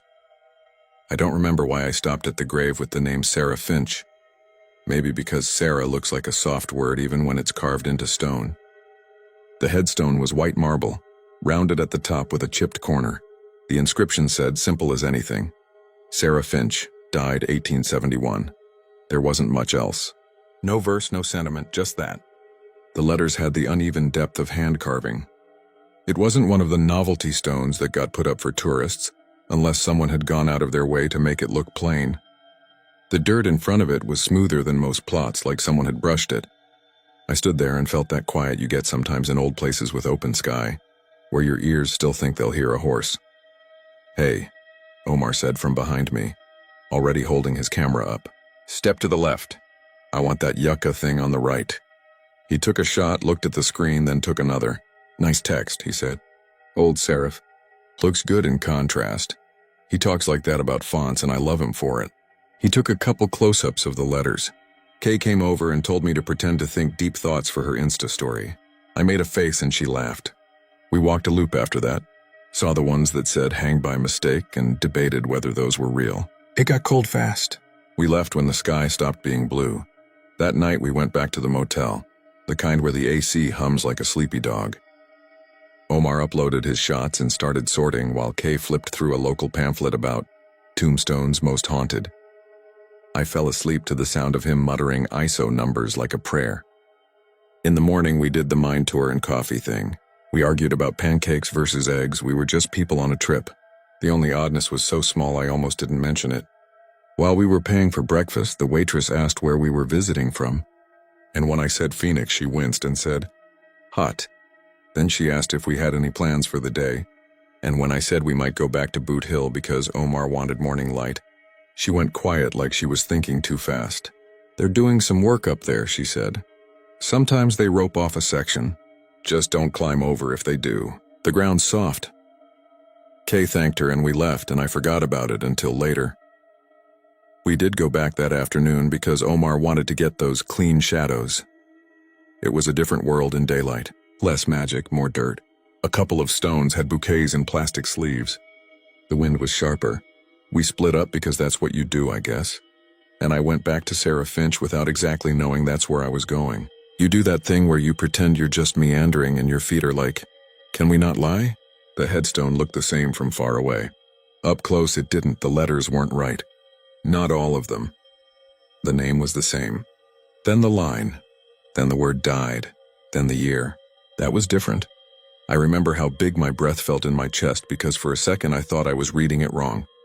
Died 2025, I said it out loud like a test. 2025. The stone said a date that hadn't been there yesterday. I don't know how long I stood there. Long enough that Kay found me and said, "Are you good?" I stepped aside and pointed. Kay blinked. She leaned in. She touched the numbers the way people touch Bible pages even when they don't believe. Omar jogged over, half excited because to him unusual equals interesting. "What?" he said, and then, "No way." He took a photo, then another, and then he switched to his phone and took a video because he has rules about documenting things. "You have the one from yesterday?" I asked. He scrolled. He held up the camera. I watched the back display. Yesterday's image, the same stone, the same chip, the same swirl in the marble, and died 1871. Today's image, everything the same but died 2025. Same light angle, same dirt smoothing in front. Only the numbers changed. We called over a man who looked like he worked there because he had one of those faded volunteer t-shirts. His name tag said Rick. He was sunburned around the edges and looked like he'd be very passionate about where one should and shouldn't step. He walked over with a bored expression that went careful when he saw our faces. "What's the concern?" I told him, trying not to sound like I was trying to make a thing out of nothing. He stared at the inscription like he was trying to read through it to something behind. "They've been doing restoration," he said finally, but there was a question mark in it. "We don't update things to modern dates," he added, and he wrote something on a small pad. I'll get Janice." He walked away too fast for a man trying to look unbothered. Janice was the manager, I think. She had a clipboard and the voice you use when you've had to ask too many people not to take rubbings. She asked us the same questions. "When did we see this before? Did we have proof? Were we making a video?" Omar showed her the photos and the timestamps. She stayed polite but tight. "Well," she said, and I could hear the gears grinding, "we have had issues with people planting joke stones. We make them take them back out. There was a man once who..." She stopped and glanced at Rick. "Anyway, this is not a joke stone, obviously." She tapped the marble. "If you don't mind, we'll rope this off for now. We'll make some calls." We went back to town with that floaty feeling of having seen something you know is real, but no one can say why. Kay tried to lighten it. "Maybe it's a TikTok trend," she said, then winced because even she didn't believe it. Omar kept looking at his photos like they might suddenly reveal a glitch if he stared long enough. The afternoon was normal again. We bought fudge and then said we didn't want any, and then ate half the box. We watched a German tourist in a cowboy hat ask if the saloon had oat milk, and the bartender said, "We don't milk oats," and then turned away. We laughed too much because we were trying not to talk about the grave. That night, back at the motel, Omar called the number the cemetery manager had given him. It went to a voicemail greeting that said office hours were 10 to 4, and to leave a message if this was regarding an incident. He did. Then he began the ritual of comparing metadata like a detective with a very boring case. "Same lens," he said. "Same focal length shutter. The stone didn't move. The camera didn't glitch. The file isn't corrupted. It's just different." Kay sat cross-legged by the window and read aloud bits from her haunted pamphlet in a fake documentary voice. "Local legend says Boot Hill is alive with tales of..." "Please stop," I said. And she stopped because Kay can read a room even when she's the one who made the room weird. The desert air felt different that night. We walked to get ice and I swear the stars were too close. I slept poorly. I dreamed a soft thumping like someone patting dirt with the flat of a shovel. I woke to the AC rattling and the clock said 3:17, and a coyote yipped far away like laughter laughed under a blanket. We thought about leaving the next morning. We didn't. We were stubborn and we had one more day booked and we said we weren't scared. On autopilot, we went to the Tombstone Courthouse Museum, because it's where you go after you've been spooked and you want something with plaques. The woman at the front desk had the same voice as everyone here, pleasant but slower than mine. I waited while Omar asked if there were any records for a Sarah Finch who died in 1871. The way the woman's eyes changed made me think she knew the name even before she looked down at the screen. She clicked, frowned, clicked again. "Finch?" she said, as if testing the feel of it. "Sarah. We have a Finch family in 1880 census. Sarah isn't referenced here. That doesn't mean she isn't buried at Boot Hill. Records are tricky. Has that stone always been there?" I asked. She gave a small smile that didn't reach her eyes. "We don't keep a record of each stone's face like a dentist would, if that's what you mean. But I can tell you we haven't done restoration this week. We haven't done any marble work for months. You'd need the Boot Hill list." She reached under the desk and pulled out a dog-eared binder that looked like it had been printed in Word in 2002. She flipped. Names in alphabetical order. Finch, 2 entries, neither Sarah, another flip. A handwritten page tucked in. Field updates 2009. Someone had written, "Finch, unmarked?" with a question mark that pressed hard into the page. She made a phone call anyway, to a man whose name I couldn't catch. She repeated our question, then said, "No, they haven't done it. No, not them either." She hung up and looked at us with what might have been curiosity or fatigue. "If you're trying to make content," she said, "please be kind to us. We weren't trying to make content." We went back out into the brightness and it felt like stepping into hot water. Kay bought a sun hat she admitted made her feel like a detective in a movie. We had mediocre tacos because everything is better in Phoenix, and I said that. And Kay told me I was being snotty. By late afternoon, we were back at Boot Hill like moths that were mad at the light. The Sarah Finch grave had yellow rope around it, which made it look more like a crime scene than anything, which was the opposite of helpful. There was another difference, too. The dirt in front of the stone wasn't smooth. It looked like it had been opened and closed by someone who thought they could make it look like it hadn't. The ground was slightly mounded, the way a bed looks when someone gets out and doesn't pull the sheet tight. There were finger marks in the dry crust, crescent lines where someone had pressed and dragged. "Did they dig here?" I asked. Rick appeared like he'd been waiting nearby to answer questions. He said, "We didn't. We checked this morning." It looked normal then. "Someone's been messing around." He swallowed. "We've had teenagers do dumb things before, but we don't. We'll check the cameras." He said cameras like they were more true in theory than in practice. Janice came up breathless like she'd power walked. "Please don't take photos of the dirt," she said. "It looks worse than it is.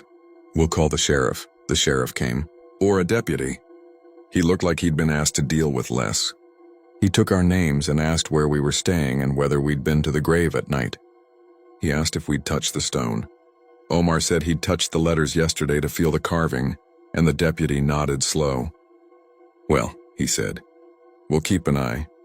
He put flagging tape tighter around the posts and drove away slow, dust rising in a sheet behind him. I wish that was the weirdest part. It wasn't. Omar walked away to photograph the horizon because his brain copes with rectangles. Kay and I stood there listening to the wind pull at the tape, and the tape made this plasticine little flutter that sounded like a voice trying to be a voice. There was a couple nearby reading another marker out loud to each other. I could smell sunscreen and the hot metal of the rope posts. Then I know how this sounds. The headstone made a sound. It was tiny. The sort of sound marble shouldn't make. A dry click. Almost like the noise of a tight jar lid moving when it finally releases. Kay heard it too because her shoulders came up to her ears. "It's settling," she said immediately, like she'd prepared the words an hour earlier. We backed up without saying we were backing up.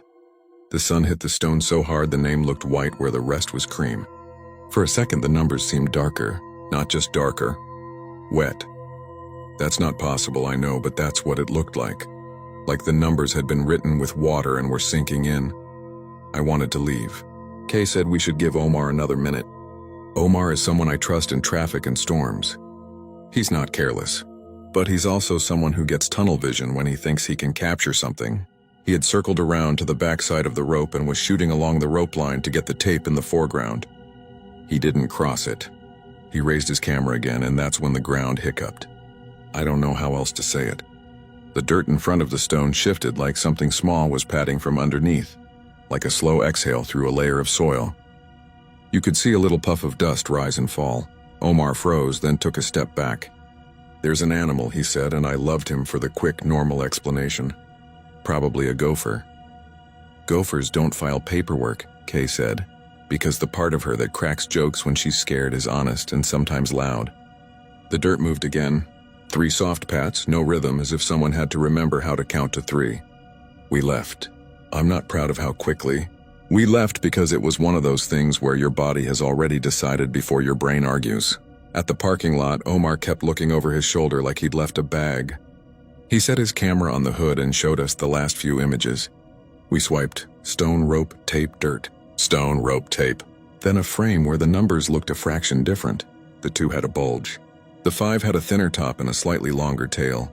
That's ridiculous, I said, because sometimes you say mean things to the world like it has to hear you for them to stop. We drove back to the motel with the radio off. Kay watched the rear view like a bad movie where the killer sits up in the road. Omar didn't say much. He kept flexing his fingers, opening and closing them like he was shaking off static. When we got in, he plugged in his camera, started to copy files, and then stopped with a look I'd never seen on him. "What?" Kay asked, and his voice came out wrong as if it had a crease in it. "There's sand under the battery door," he said. "That's not interesting." I started, and he held up the camera. The battery door was one of those tiny flaps with a hinge you need fingernails for. He flipped it open, and a small trickle of fine brown dust fell onto the table. Not ground dirt. Not the gritty stuff that sticks. Clean dust like the powder of a bone-dry desert. Like sifted earth from deep inside a silk bag. "Maybe you set it down," I said. "Maybe we're gross." He shook his head. "We were on gravel," he said. "I didn't set it down in the dirt." He lifted the camera and we could see in the shallow bay where the battery went, a pale thumbprint. At least that's what it looked like. A pressure mark in dust that hadn't existed 5 minutes earlier. That night I couldn't sleep, so I opened my laptop and did what any idiot with feelings does. I searched. Sarah Finch tombstone. Finch 1871 tombstone. The algorithm gave me the normal tourist junk. An article about how some stones are replicas because thieves stole originals in the 70s. A message board where a man argues with 3 different women about whether an epitaph was a joke added in the 50s. I found an obituary for a Sarah Finch from Bisbee who died in 1923. Not helpful. I found a snippet from an old newspaper, 1871, mentioning a Miss F in connection with a fever, but no name. I told myself that was close enough. I told myself a fever felt human and boring. The motel Wi-Fi kept hiccuping and returning me to the same page. My reflection in the laptop darkness looked like a stranger. I closed it and listened to the AC drone like ocean surf through a wall. We left the next morning because even stubbornness has a checkout time. We didn't go back to Boot Hill. We packed like you pack when you suddenly want your different life back. Kay kept glancing at the door as if she expected housekeeping to knock. Omar was quiet, which is rare for him. On the drive out, the road seemed longer than it had on the way in. Tombstone got smaller behind us, and then it was just the wide beige of everywhere else in the unkind class of sun that makes you squint even with sunglasses. Here's the part that keeps the bottom of my stomach cold. A week after we got home, I got a call from a number I didn't recognize. It was Janice. She said she was calling everyone who expressed concern. She told me their restoration records didn't show any work on that stone. She said they had found no footage of anyone at that grave after hours. She said they'd done a small respectful inspection the day after we left, and that the soil was disturbed but not excavated, and that no casket was present at any depth where one would be expected. I didn't know where to put my face while she said that. She added that the stone now read, "Died 1871 again," and that she'd filed a report anyway because, as she put it, I'd rather be mocked for doing too much than sued for looking away. I thanked her and we hung up, and I realized my hands were sweating like I'd run. I called Omar. He'd been editing photos. He said he hadn't been sleeping well. Then he said something he made me make him repeat. He had gone back through the raw files to check date stamps, and one of the photos from the second day, the one with 2025, now showed a file creation date that matched the first day. He swore he hadn't altered anything. He emailed it to me. I opened it and stared at the metadata like I understood code. It felt like being lied to by a dictionary. Kay came over that night with Thai food, and we did the thing where you talk about anything else until your body gets tired and your mind starts to float toward the thing you've been avoiding. She was trying to be comforting in that big sister way where she tells you, as long as no one's hurt, it's just a story we can tell wrong on purpose, so it's funny. She got up to throw away napkins and said, "You feel something?" I said no because nothing had happened. Then she touched her forearm and I touched mine because that's a human reaction to someone talking about their skin. And I felt a grit tiny like the dust on Omar's table. When I rubbed it between my fingers, it vanished as if it had never been solid. Kay made a face. After shower dust, she said, making up a thing so we could believe we'd heard it before. We cleaned the table. We washed our hands twice. We pretended to watch a cooking show. She went home, and when I locked the door, the deadbolt sound was too loud. The next morning, I found a plain envelope in my mailbox with no return address. Inside was a photo printed on good paper. I recognized it before my eyes did. Sarah Finch's stone. The angle was different than ours, a little higher, like the person was taller. It said died 2025. Underneath was a date stamp in the corner the way older prints have. October 18th, 1871. It could have been a joke. People do good fake vintage now. Except the paper had that smell I only know from my grandfather's old shoeboxes of pictures. A kind of brown sweet that isn't sweet. And behind the headstone, in the shallow depth of field, there was a shape that might have been a dress, not a person. A shadow of a shape, if there's such a thing. I called the cemetery again.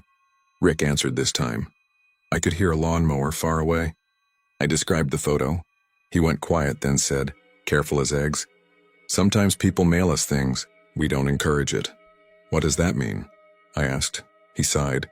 Letters, photographs, people who think they can put it down somewhere else by sending it to us. I asked if there was a record of a Sarah Finch being buried without a casket. We don't bury anyone there anymore, he said. Boot Hill is old ground. Whatever is in it is in it. I didn't sleep that night either. At 3 a.m, a UPS truck braked outside my building. Normal. I still went to the window like someone in a movie. The streetlight gave everything that sodium color that makes white things look aged.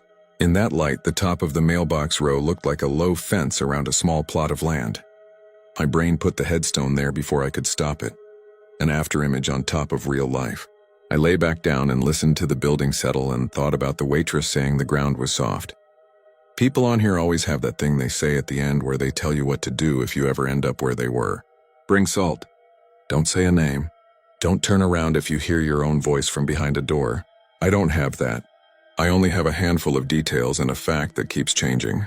A name that stays. A year that won't, the last thing, and then I'll be done.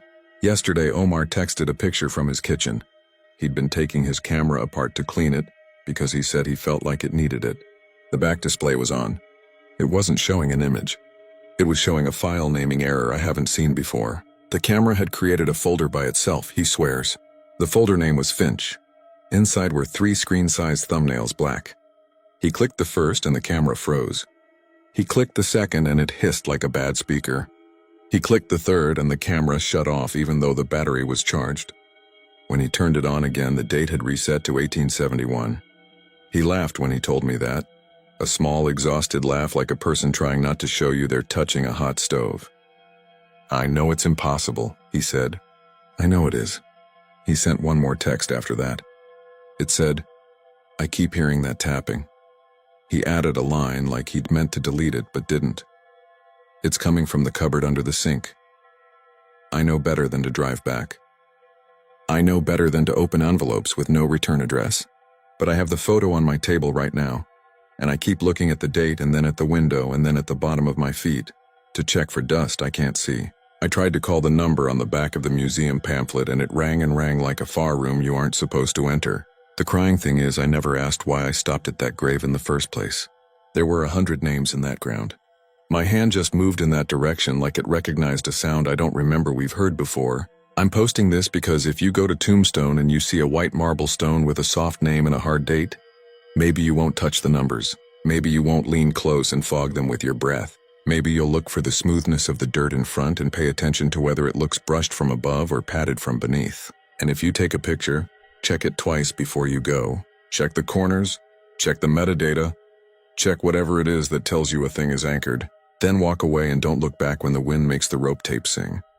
I would tell you to avoid the place entirely, but that would be a lie, because my phone just buzzed as I wrote this. It was a new email with no subject from an address that looks like static. It had a single attachment, a photo of the headstone, close and bright, the letters clean enough to taste. It says Sarah Finch, died 2025. Underneath the line there is a reflection where the marble catches the sun. You can see 3 shapes in it. One with a hat, one holding a camera, one shorter, turned toward the ground like she's trying to listen through the earth. The timestamp at the bottom is tomorrow's date. It's set to our time zone. I haven't opened it on my laptop because I don't want it saving anywhere. I left my apartment to sit in my car, and I can hear something light padding in the trunk like a bag settling, and I am not brave enough to check. I'll drop this here and close the app and go somewhere with more people. Then I'll try very hard not to look down if I feel grit on my hands when there's no reason for it. And if the headstone is reading right now, if it's changing for someone else, then I hope they're better at not looking than I am. Because I can still see those numbers the way you can still see light after you close your eyes. And when I blink, they stutter. And every other blink for just a heartbeat, I swear they're trying to shape my name.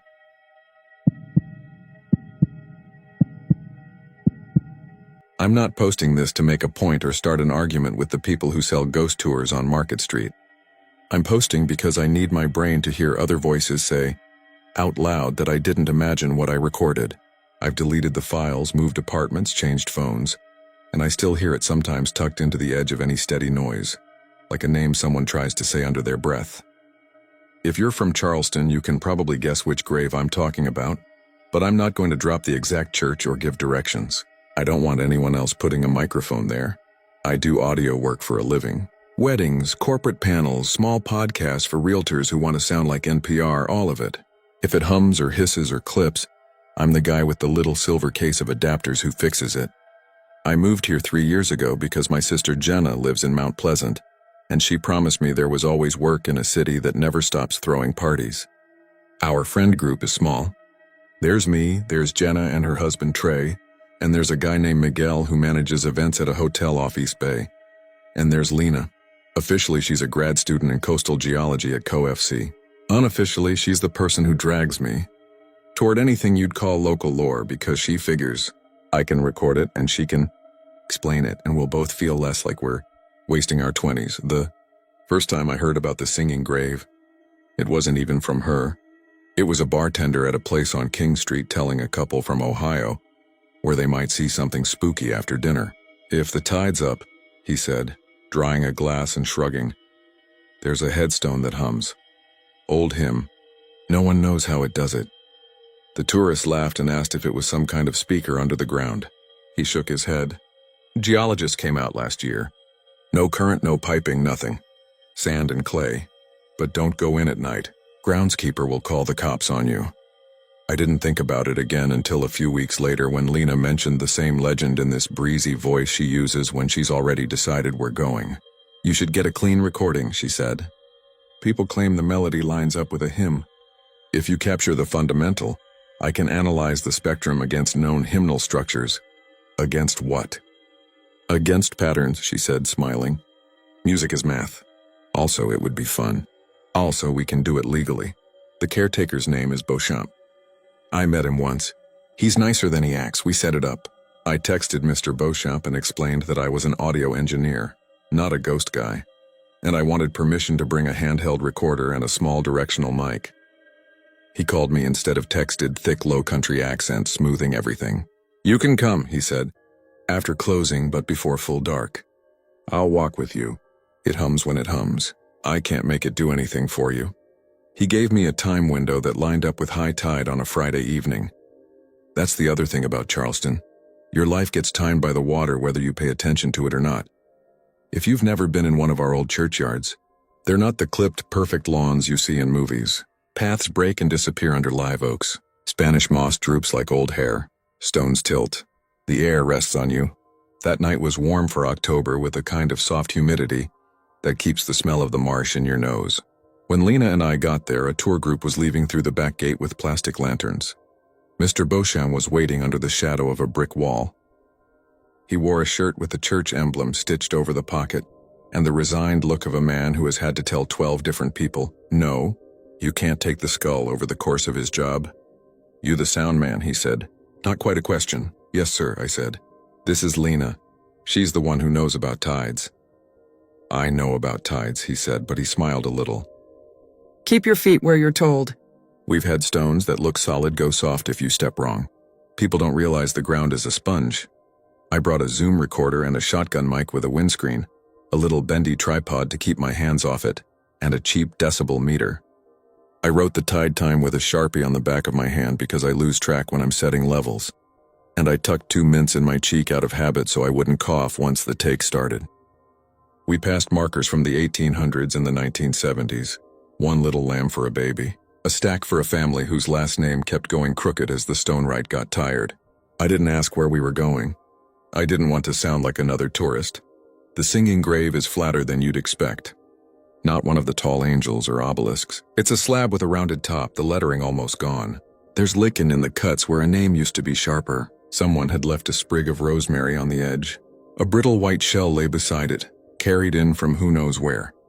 When the wind shifted, the sound of cars on the Ravenel Bridge turned into a soft shushing. I looked at the stone and then at Lena. She had her notebook out. She writes everything down like she's building a map only she can read. "Who's buried here?" I asked. Beauchamp touched the top of the marker with his fingers like you touch someone's shoulder. "Organist," he said. "Drowned in 1903. They say his hands never floated up. That part is foolishness. When the water's done with you, it's done." "We heard geologists came," Lena said. "They did," he said. 2 from Columbia and 1 kid from up north.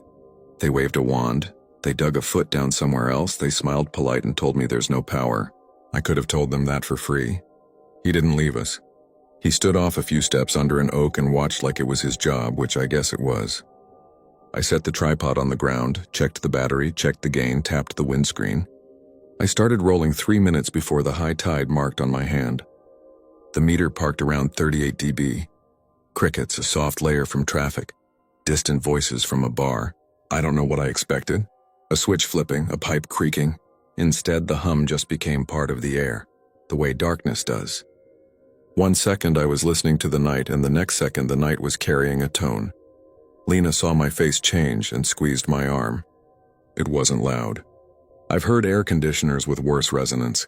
It sat low, somewhere you feel before you hear, and then these smaller tones nested inside it like birds lifting off a wire. If someone could hum the shape of a chord without opening their mouth, that's what it sounded like. A melody began to show itself without notes, like when you know a song is headed toward a chorus even before words show up. It wasn't cheerful or sad. It was steady and patient. It felt like walking into a church on a weekday when the organist is practicing something simple for the 5th time, and she knows no one's listening.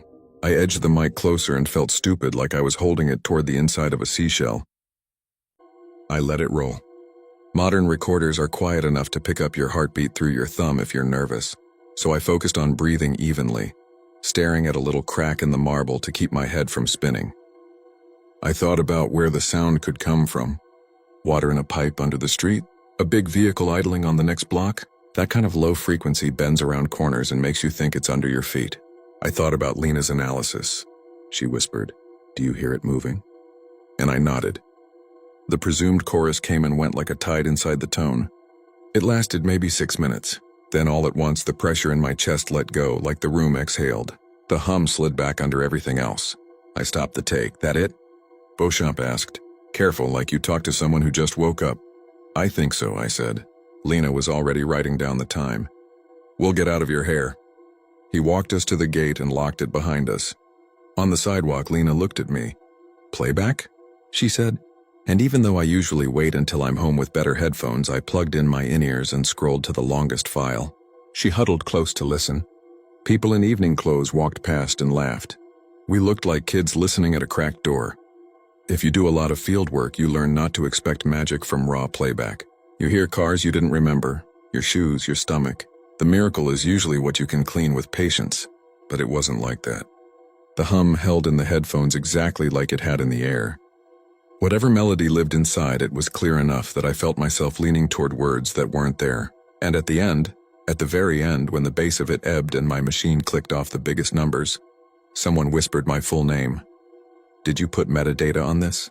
Lena said, half joking, and I didn't laugh, because the voice didn't sound like me or her, or Mr. Beauchamp. It was soft and precise, like the way my high school choir director used to say my name when she wanted me to look up. The hairs on my arm stood up so fast I felt my shirt move. "It said Daniel," I said too loud. People glanced at us. My first name is Daniel. I hadn't said it out loud all night. On job forms, I use DE Price because when you're a vendor, the fewer letters, the better the check. On my name tag at weddings, the sticker always says Dan, because nobody internet orders Daniel labels for the AV team.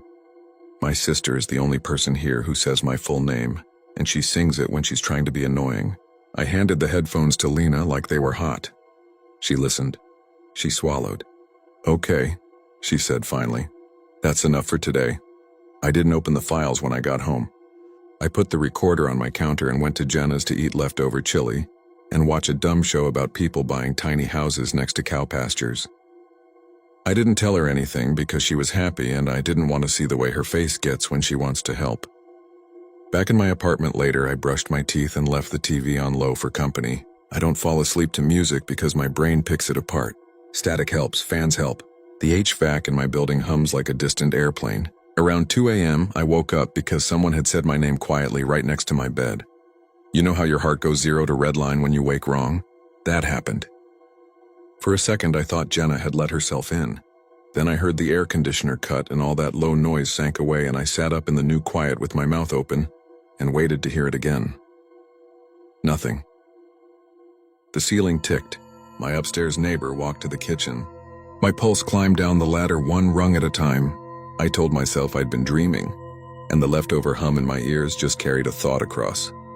I went to the bathroom and ran the tap and said my own name 3 times in a normal voice, like I could scrub the memory of how it had sounded.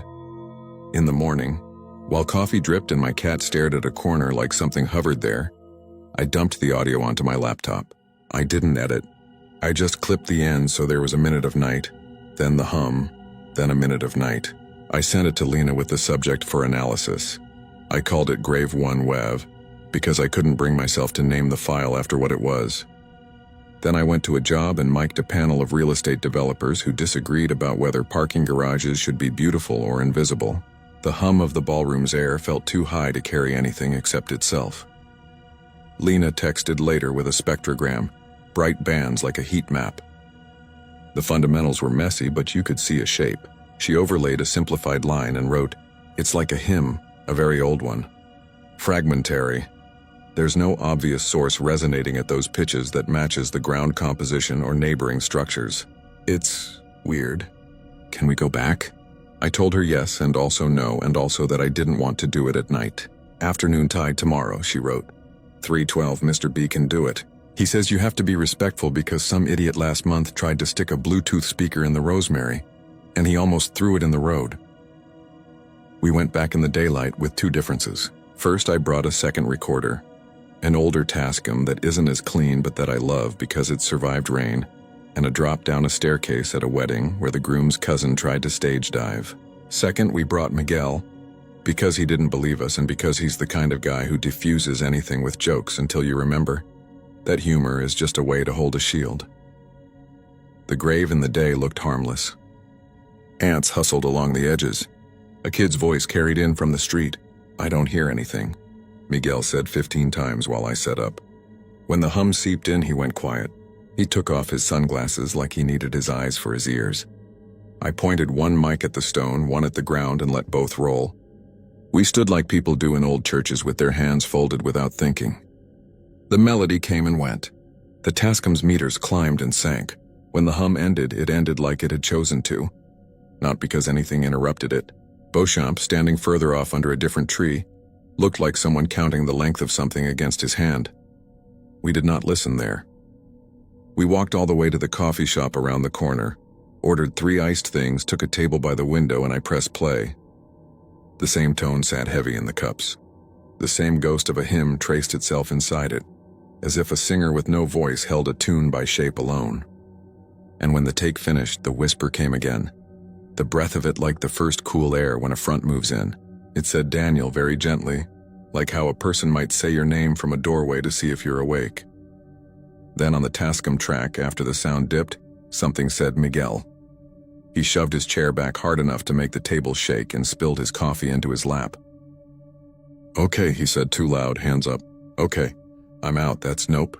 "It says the name of whoever records it," Lena said, too calm like she was saying it for herself.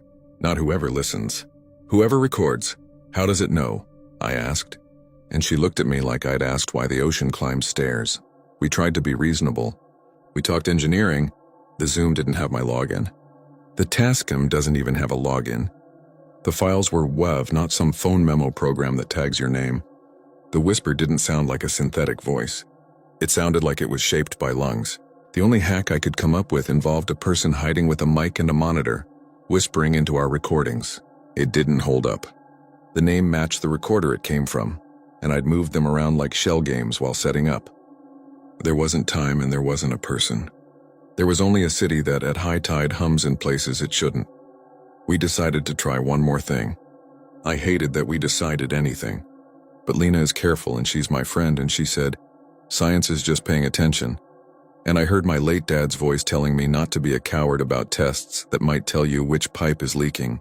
We'd set the Zoom on the ground in front of the stone and walk 50 feet away out of sight with the Tascam.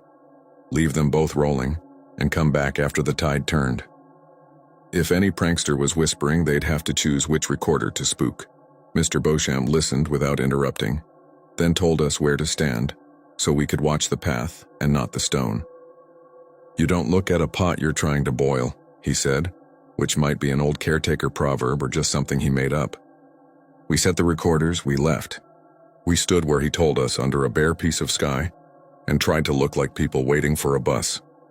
The air felt heavy, like it does before rain, even though nothing on my weather app agreed. When the low tone arrived, it found us where we were. I felt it behind my eyes in that way bass sometimes does. Lena squeezed my hand once like you do in a doctor's office when you have to look somewhere else to keep from panicking. Miguel didn't say anything. He had his sunglasses back on and his jaw clenched. A truck rattled past on the next street. Somewhere close, a lizard scrabbled over dry leaves. When the hum drifted off, we waited a minute because it felt wrong to hurry it. Then we went for the mics. The Zoom sat where I'd left it. Tripod legs braced, windscreen a fuzzy little animal on the ground. The Tascam was face down in the grass. "Wind?" Lena asked, but there wasn't any. I picked it up. It hadn't stopped rolling. I stopped both files. We did not play them there. We left the yard, said thank you to Mr. Beauchamp, and walked across town like we were carrying something hot. I could feel the edges of my mouth wanting to smile because sometimes your muscle memory for friendliness kicks in when you're terrified. I kept my head down. We didn't go to the coffee shop this time. We went to Lena's apartment, which is higher than mine and faces a line of trees. She set her laptop on the table. We plugged in. We listened. The Zoom file offered what we expected. Night, hum, the not-quite chorus night. At the end, soft as a hand on a sleeve, it said Daniel. The Tascam file was messier and maybe a little louder, like the mic had shifted and found another pocket of sound. When it ended, the voice that said Miguel sounded tired, like whoever said it had tried to get his attention before and failed. "Okay," Miguel said again, but not like a joke. "Enough, I don't want my name in that thing." "You can delete the file," Lena said. He did. He emptied the trash. He ejected the card like it was a splinter. He left 10 minutes later, promising to text when he got home. He didn't. The next day at work, he told me he'd slept with the TV on and woke 3 times because the speaker went quiet between commercials and he kept hearing his name in the blank. I tried not to listen to anything steady. That's a stupid sentence to write. Everything steady is everywhere. Fans, refrigerators, tires on bridges, bees in trees. The inside of your own head when you put your hands over your ears. I took the long way to jobs to avoid the bridge because the cables sing in the wind. And on good days it's pretty, but afterward it felt like walking through someone else's throat. I threw a quilt over the air return in my apartment so the sound would diffuse and not collect. It helped until it didn't. Twice I woke up thinking my sister had called me from the hall saying my full name in a voice I only half recognized. Twice I checked my phone and there was nothing. The reasonable part of me suggested that I'd primed my brain and now it would find patterns. The unreasonable part of me asked why the voice sounded like it watched me sleep for a while before deciding to speak. I took the files to a sound guy I respect. A man named Walter who used to do post for indie films and who knows more about aliasing than anyone I've met. He listened on better speakers than mine. He didn't smile or try to explain it away. He printed the waveform and pointed to a tiny roll-off before the end. A little space the hum left. Like a breath taken just before the whisper. "Natural," he said. "Not chopped in. No seams." Lena kept going to the yard because that's who she is. She asked once if I wanted to come. I said no and then yes, and then I made her promise she wouldn't bring a recorder with my name on it. "We could test the pronoun thing," she said, trying to be light. "We could put a recorder labeled Bob and see if it says that instead." "Don't make it mad." I said, and she put her head to the side. I don't think it's mad, she said. I think it's careful. I think it likes being heard. She went twice more without me. The second time she texted me a screenshot of a spectrogram with a caption that just said, old melody, and a second text that said, it said my name. She followed it with a sun emoji because that's Lena, like a charm. I lasted 2 weeks before I went back. It was a Sunday afternoon, breezy, the kind of clear day that makes old brick look good. Mass at the church around the corner let out and a group of older women walked past holding programs against the sun. I waited until the yard was quiet and then I went to the caretaker's door. I didn't think he'd remember me, but he did. Sound man, he said. Brought your scientist. You be wanting to go in again? Just for a minute, I said. No mics, he let me in. He didn't follow me, which I appreciated more than I can say. I found the slab and stood there with my hands in my pockets like a man who's misplaced something. The rosemary someone had left before was gone, but I could still smell it. The tide was midway. The air felt expectant. My legs wanted to go. My head wanted to be quiet. The hum slid in like always, finding the spaces between the other noises in the world, reordering them. I tried not to listen for the shape and failed. It was the same melody and somehow not. People who know music would say it inverted or elongated. To me, it felt like walking a familiar street by starting at the other end. I said very softly, "What do you want?" Because I couldn't not. When the last of the low tone curled back into the rest of the day, I held my breath. It said my name. Not loud, not even more than once. The sound of my name vibrated my throat as if I'd said it to myself. A bee moved in the rosemary someone had planted a few rows over. The word hung inside the space where the hum had been like a bell after you touch it to stop the ringing. I turned and walked out and didn't run because sometimes running makes things follow. That night I called my mom in Virginia and asked easy questions about my grandfather, who was a music teacher, and about a family story where a distant cousin played the organ at a church by the river. "That was your great-great," she said. "He fell in one night after practice. That was up in Georgetown, though." "Why are you asking?" I said I was working on a project. She said she loved me and I should get more sleep. I sat on my couch with my phone face down and listened to the air conditioner deciding when to start. Days blurred. Jobs blurred. I stopped taking gigs that ran past 10 because the empty hours after midnight felt like a place where sound could collect. Once I heard my name on a bus as it braked. Once I heard it in the cool space under the pier, tricked by water against wood. Once, and this is the one that still makes me put my head down in my hands, I held my breath underwater in my bathtub to see if I could stand to hear it, and when I came up the pipes in the walls sighed, and the last shape of a voice slid through the house like a fish through shadow. My phone, charging on the counter, lit up to show me a notification for nothing at all, and I said, "Stop," without knowing who I was saying it to. A few days after that, Lena knocked on my door. She didn't text first. She looked pale, like someone who'd been awake through the night, not because anyone was sick, but because her own thoughts had pulled her along by the sleeve. She held up her phone. "Listen," she said, and pressed play on a recording that was mostly the sound of her dishwasher. At the very end, quiet enough that your brain wants to move away from it, the dishwasher squeak turned into her name. "We didn't record anything last night," she said. "I didn't. Daniel, I think it learned me. Maybe there are patterns in us you can't measure directly. Like how a word tastes to a person whose grandmother used it, or how your shoulders lift when someone says your middle name in the tone that means trouble. Maybe there is a shape to your listening that a hum can memorize." I wanted to argue with myself about this. I wanted to think about plumbing. Instead, I felt like someone had drawn a circle around my apartment and stood outside it, humming a song it knew I knew. We went to see Mr. Beauchamp together. Not to go in, but to stand across the street and look at the wall like people who've lost something you can't have back. He came out anyway and leaned against the gate. "I tell folks leave it alone," he said, not unkindly. "They never do. Does it hurt anybody?" I asked, because if the answer was yes, I would have moved to the other side of the state and never touched a microphone again. He looked at me for a long time. "Hurt," he said, like he was tasting the word. "No, not that I know. It keeps..." That's the word I would use. It keeps what you give it. When I was young, we had a boy jump the fence at night with a boombox on his shoulder. And the next week his mama called me because that box played a part of a song whenever she boiled water. She said she could live with it. She boiled tea. He went off to the army and I heard the box stopped. Maybe the world put itself right. Maybe she put the box in a closet. People learn to live beside things. What does it want? Lena said, and he shrugged. To be named, he said. Don't we all? I stopped bringing gear anywhere near water for a while. I said no to recording a choir in a church because I couldn't stand the idea of sifting through takes for a breath at the end. That knew me. I redid my apartment and filled it with soft things that break up sound. I slept with a white noise app that swapped its track every 20 minutes like a liar you can't predict. Twice, 3 times a week I'd catch it. The very end of something steady when the shape of the remainder wanted to be a word and chose my name. It didn't shout. It didn't plead. It didn't multiply or come from behind my shower curtain or turn into the face of a stranger. It waited until the song in the air let go, and it said me like I was a key turned in a lock to check if the door was still closed.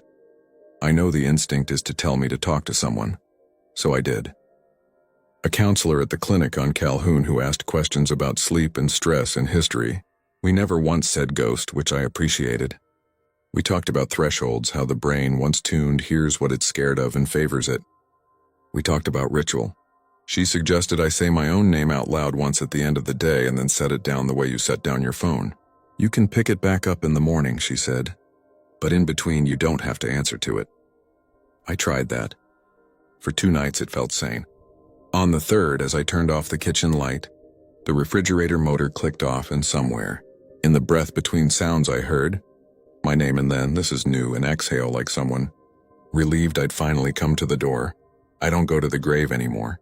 I also don't tell people where it is. If you're local, you've probably heard the story about the organist who drowned in 1903. Nobody can agree where he went in, down by the old ferry, the creek behind the mill, a slip on wet steps. I went to the library archives and found his name in the newspaper from that year. I'm not going to type it here. The article says he was kind. It says people sang louder when he played because he made their voices feel bigger. It says the funeral service was full, and the doors stayed open because the crowd wouldn't fit. It doesn't say anything about sound in stone or the way water teaches, air to make room for a tone. Sometimes I think about the part of the, legend that the bartender told those tourists. The first night I heard it, he said that when the song ends, the hum whispers the name of whoever recorded it. Recorded is a slippery word now. Maybe all it means is whoever showed up and held still and listened hard enough that the shape of the listening left a print. Maybe the organist, patient as he ever was, keeps a roll somewhere under the quiet, one name after another. The way you write the titles of hymns in a book so you don't forget which ones you've played. Maybe saying our names is just a polite way to make sure we're still there. It's after 10 as I type this. The cicadas down by the marsh have started up again after a day of heat, and their sound rubs against itself until it becomes a single backing tone, like the inside of a seashell you hold up to your ear and pretend is the ocean. I'm trying the counselor's trick. I said my name once an hour ago and put it away. I'm trying to forget that there are recordings of my voice scattered across town, in hotel ballrooms and wedding videos, places where the hum will find me if it wants. The fridge has cut off and on twice. The AC clicks in. The city breathes like a sleeping thing, in the last breath before the compressor catches. In the soft place where the room shifts, I hear my name again, almost kind, and then the faint ghost of a harmony I can't place, like hands moving over keys just to feel where the notes live. I'm not going to play it back. I'm not going to open any file. I'm going to sit here very quietly and pretend the silence at the end is empty, and when it leans forward to say me again, I am going to wait and see if this time it adds a second word, any word at all, and whether it will be a goodbye or a welcome or something that sounds like the beginning of a hymn.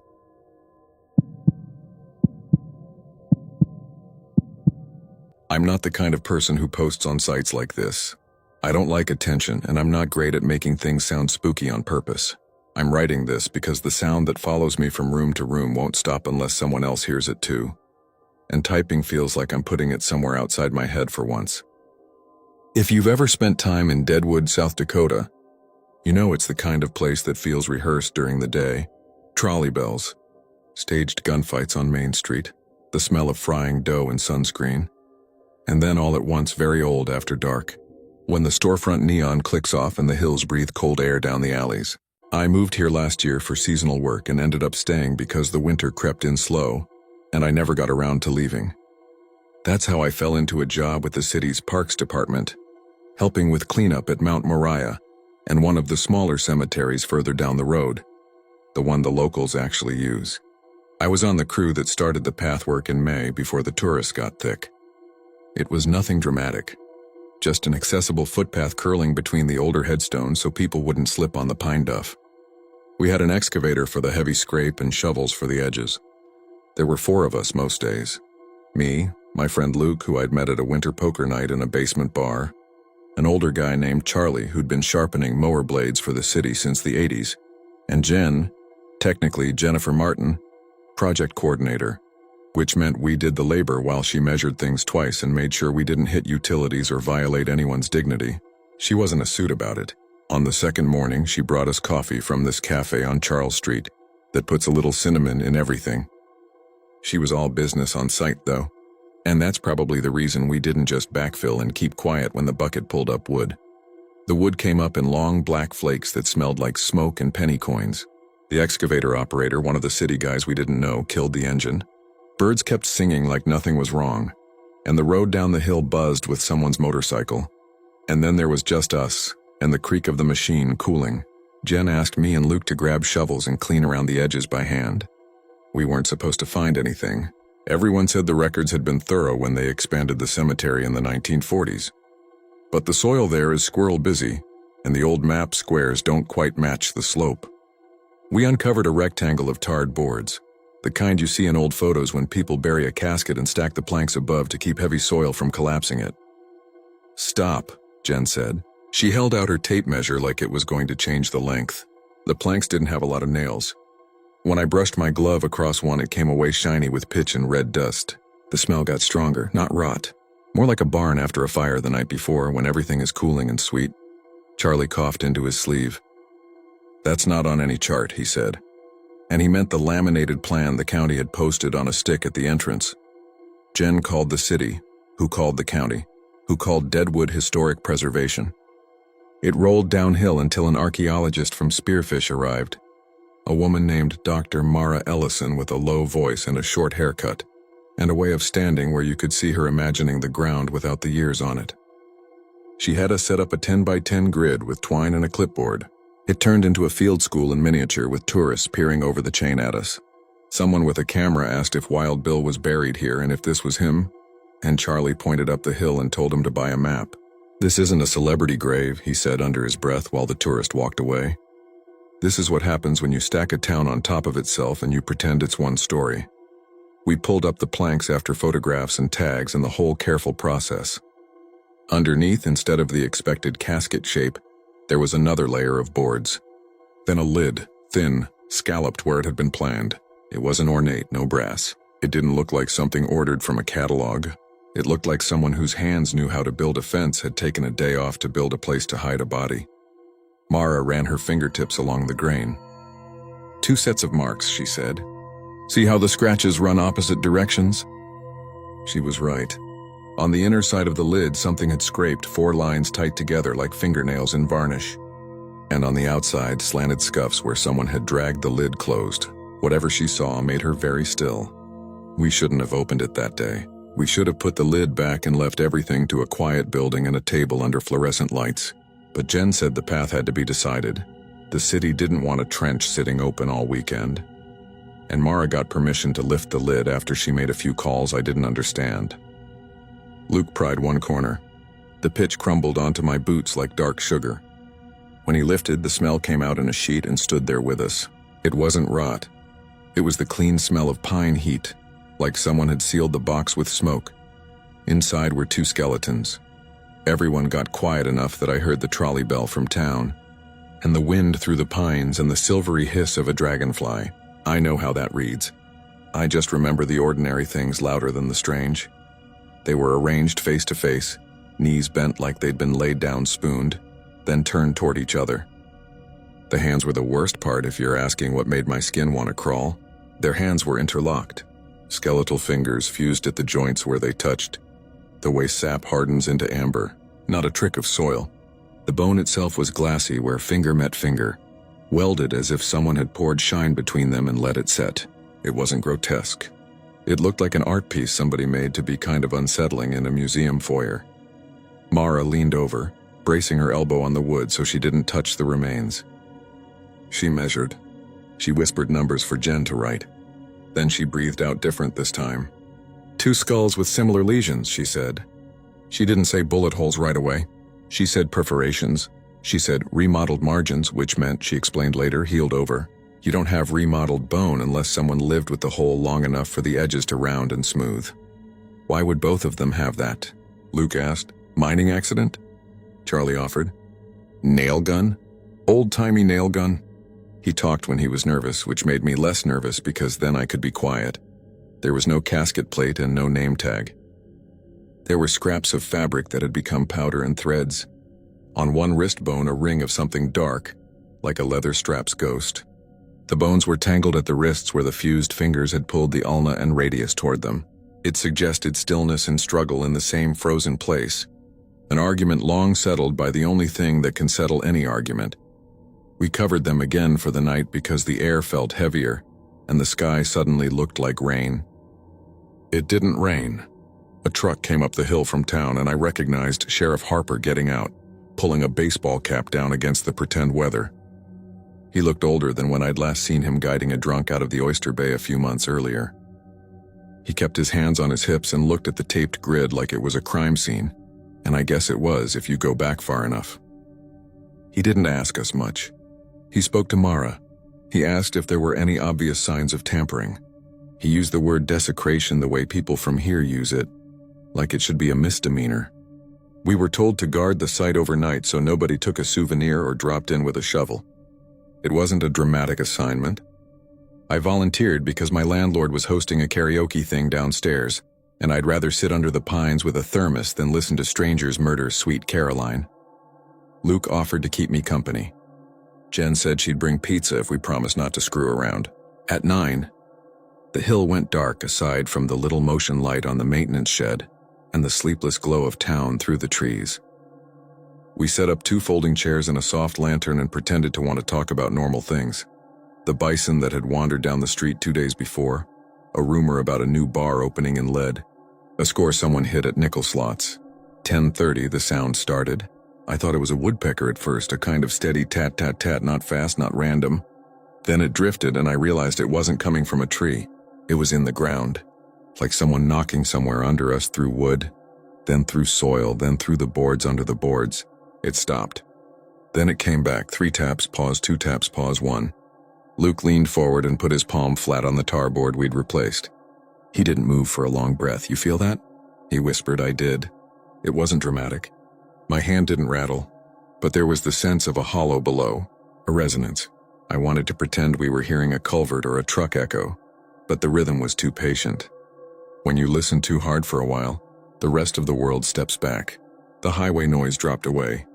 The insects shifted a little in pitch, like the night took a breath with us. It stopped right before Jen came back with a box of pizza from saloon number 10. She set paper plates on the lid of the cooler and said, "How's our haunted overtime?" We told her about the tapping, and she said there were probably raccoons in the shed. We all wanted to believe that. "Eat," she said. "I have a meeting with preservation in the morning and I need all my witnesses to be less starved than me." When I went home, the tapping came with me.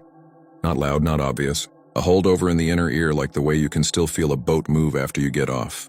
I chalked it up to nerves and didn't sleep much. The apartment smelled faintly of wood smoke when I woke. I told myself it was the neighbor's fireplace. It was June, but people here burn wood for the idea of it. The next day, the site was all caution tape and clipboards. Mara had gotten a call from Rapid City. They wanted the remains moved to a controlled space for documentation and respectful handling. There was talk of reinterment. There was talk of dating if they could get permission. There was a fast, light argument about whose permission counted. Who do you think they were? I asked Mara while she loaded labeled bags into her SUV. Who they were isn't our job to guess, she said. And then she softened. We'll know more later. For now, think of them as someone's people. That's always safest. By that afternoon, the casket, if that's what you call a plain pine box wrapped in tar, was photographed, measured, and prepared. Watching Mara direct her team was like watching a small orchestra tune up. She kept her voice low. When they lifted the two skeletons, a thin powder fell. Not ash, not dirt. The smell went with them, and the air felt lighter, which should have been a relief.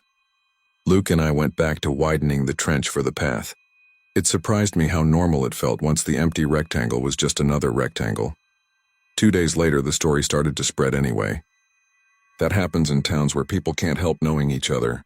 At the deli, 2 old men argued about whether it was legal to marry someone across time, and I realized they were talking about the fused hands, like it meant a wedding I hadn't seen.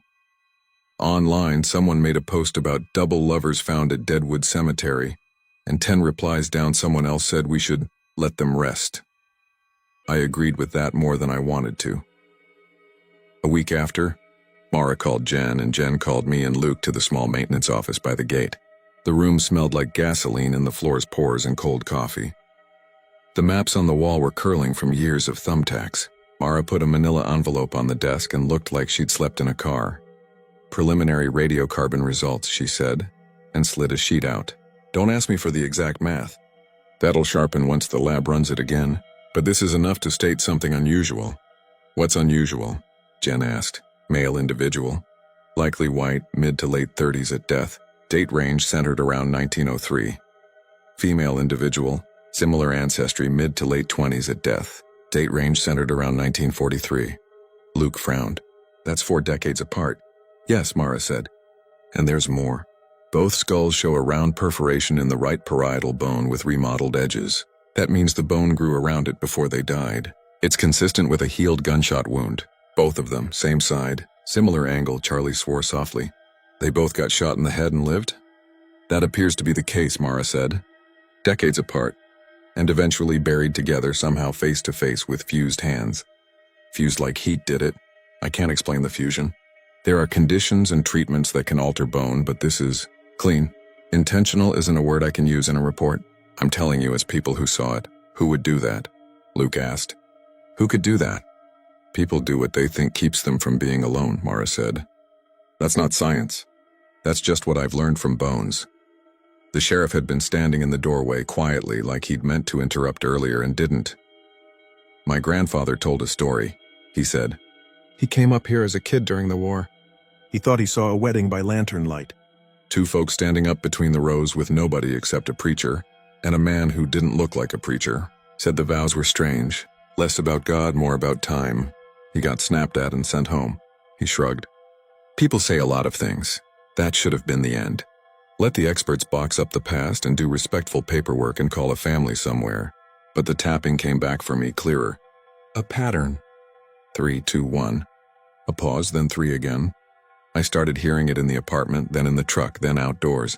Irregular like a heartbeat you notice only because someone told you to count.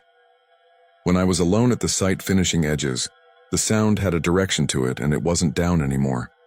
It was behind me, or just past my shoulder or under my hand when I pressed it to the handle of the shovel. I don't know if you've ever noticed this, but when you carry a thermos, it becomes a metronome for your walk, tapping your leg with every step. Mine matched the pattern so perfectly that I stopped carrying coffee for a few days because the echo made my palms sweat. That's when Luke told me he'd started getting headaches, a tight ring above his ear.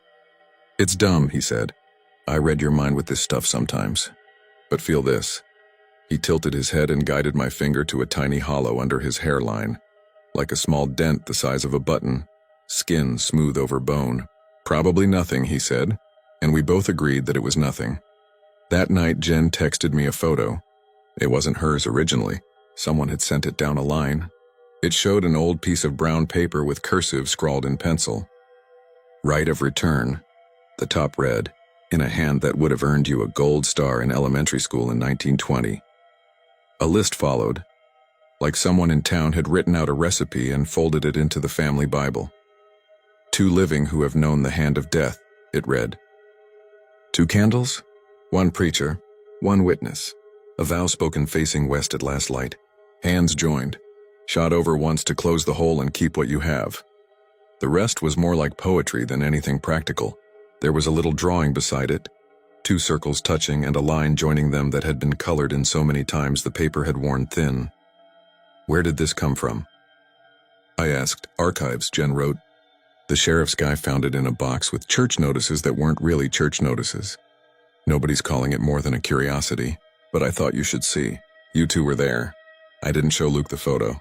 I realized later that not telling him made me complicit in something, even if I didn't know what.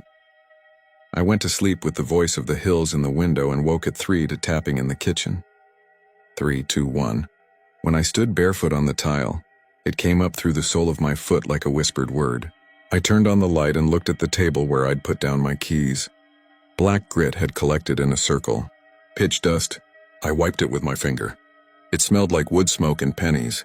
I sat on the floor like an idiot until my legs went pins and needles, and then I got up and made toast and watched the window slowly change from mirror to glass. I told myself to push through it like you push through a headache. I told myself a lot of sensible things. Then the phone rang at 9 a.m., and it was Mara. She never called me directly.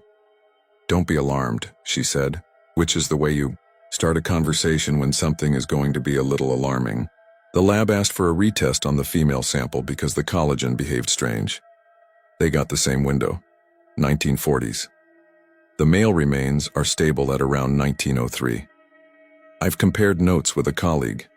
I can't write this into a report, but to you I'll say, they weren't buried together in the same year. She was added. That wood had been opened and resealed. "You can tell?" I asked. "Different pitch layers," she said.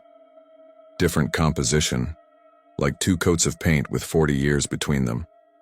Whoever did it knew what they were doing. Whoever did it wanted them face to face." I thanked her and hung up and drove to Luke's.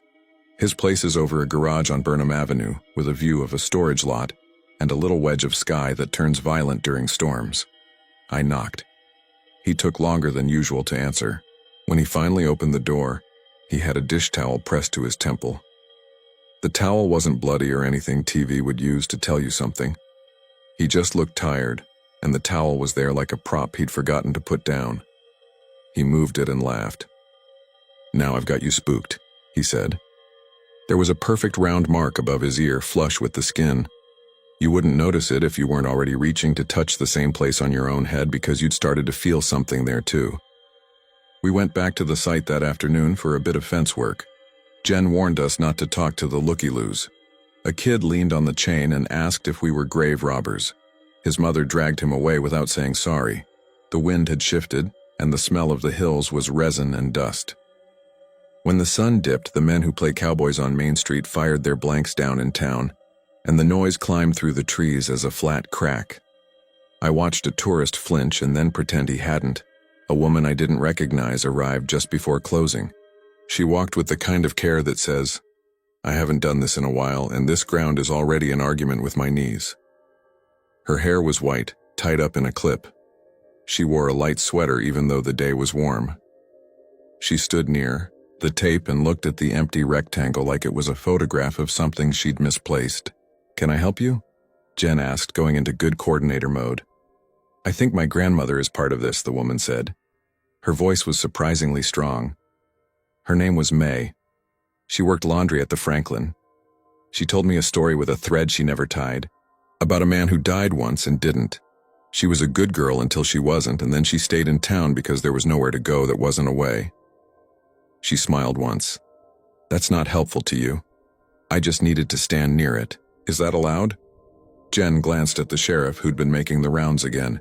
He nodded. "If you don't mind, ma'am," he said. Which side of her head did she comb her hair to cover? If she did. If that was a thing. "Right side," the woman said without thinking. "She told me to sleep on my left so I wouldn't aggravate it. I asked what, and she said, 'Holes close if you let them.' She said it like a lesson." They talked quietly for a while. I went back to the truck and pretended to check the inventory sheet. The woman's words made the tapping grow constant, the way a clock is constant once you admit it's there. That night I dreamed of a lantern held low between 2 bodies and a preacher who had a scar running from his lip to his chin like someone had sealed him wrong in childhood. He spoke words that weren't the words I knew from weddings, and the people in the dream nodded because the words weren't for them anyway. It felt, in that dream logic way, like I was standing in a phone booth listening to a conversation through the glass. All urgent and plain, and not for me. The next evening, the timeline is clear in my head because after this, time got messy. Luke asked if I could help him move a dresser from his sister's place on the edge of town. He wanted to do it before dark. We got there late, and the sun had already slid behind the ridge, turning every window grayer than it needed to be. His sister Lena had 2 kids who left fingerprints at kid height on every door. The dresser was heavier than it looked, and we bumped it on the stairs and swore and laughed and swore again. When we set it down in Luke's place, the top drawer slid out a little, and something inside went tat-tat-tat against the back like a bird had been shut in. "Old nails," he said. He pulled the drawer the rest of the way. Inside was a folded piece of paper and a small pouch made from dark cloth and laced with twine. He opened the paper. The handwriting looked familiar before I realized why. "Right of return," the top said. The same careful cursive from the photo. But this wasn't a copy of a copy. This was the original, or an original ink-browned, edges soft. The pouch held 2 flattened coins with holes drilled in them, and a sliver of wood that smelled like pitch when he rubbed it between his fingers. "Where did you get that dresser?" I asked. My voice sounded too easy for the thing that was starting to rise in my throat. "Craigslist," Luke said. "Guy in lead. Said it used to be in his aunt's boarding house." "Why?" I didn't answer. The tapping had scaled up into my skull. 3, 2, 1, waiting, 3, 2, 1. The pattern made a shape. The shape was 2 people facing each other, hands touching in the space that would be a heart if they still had chests to press against, we argued.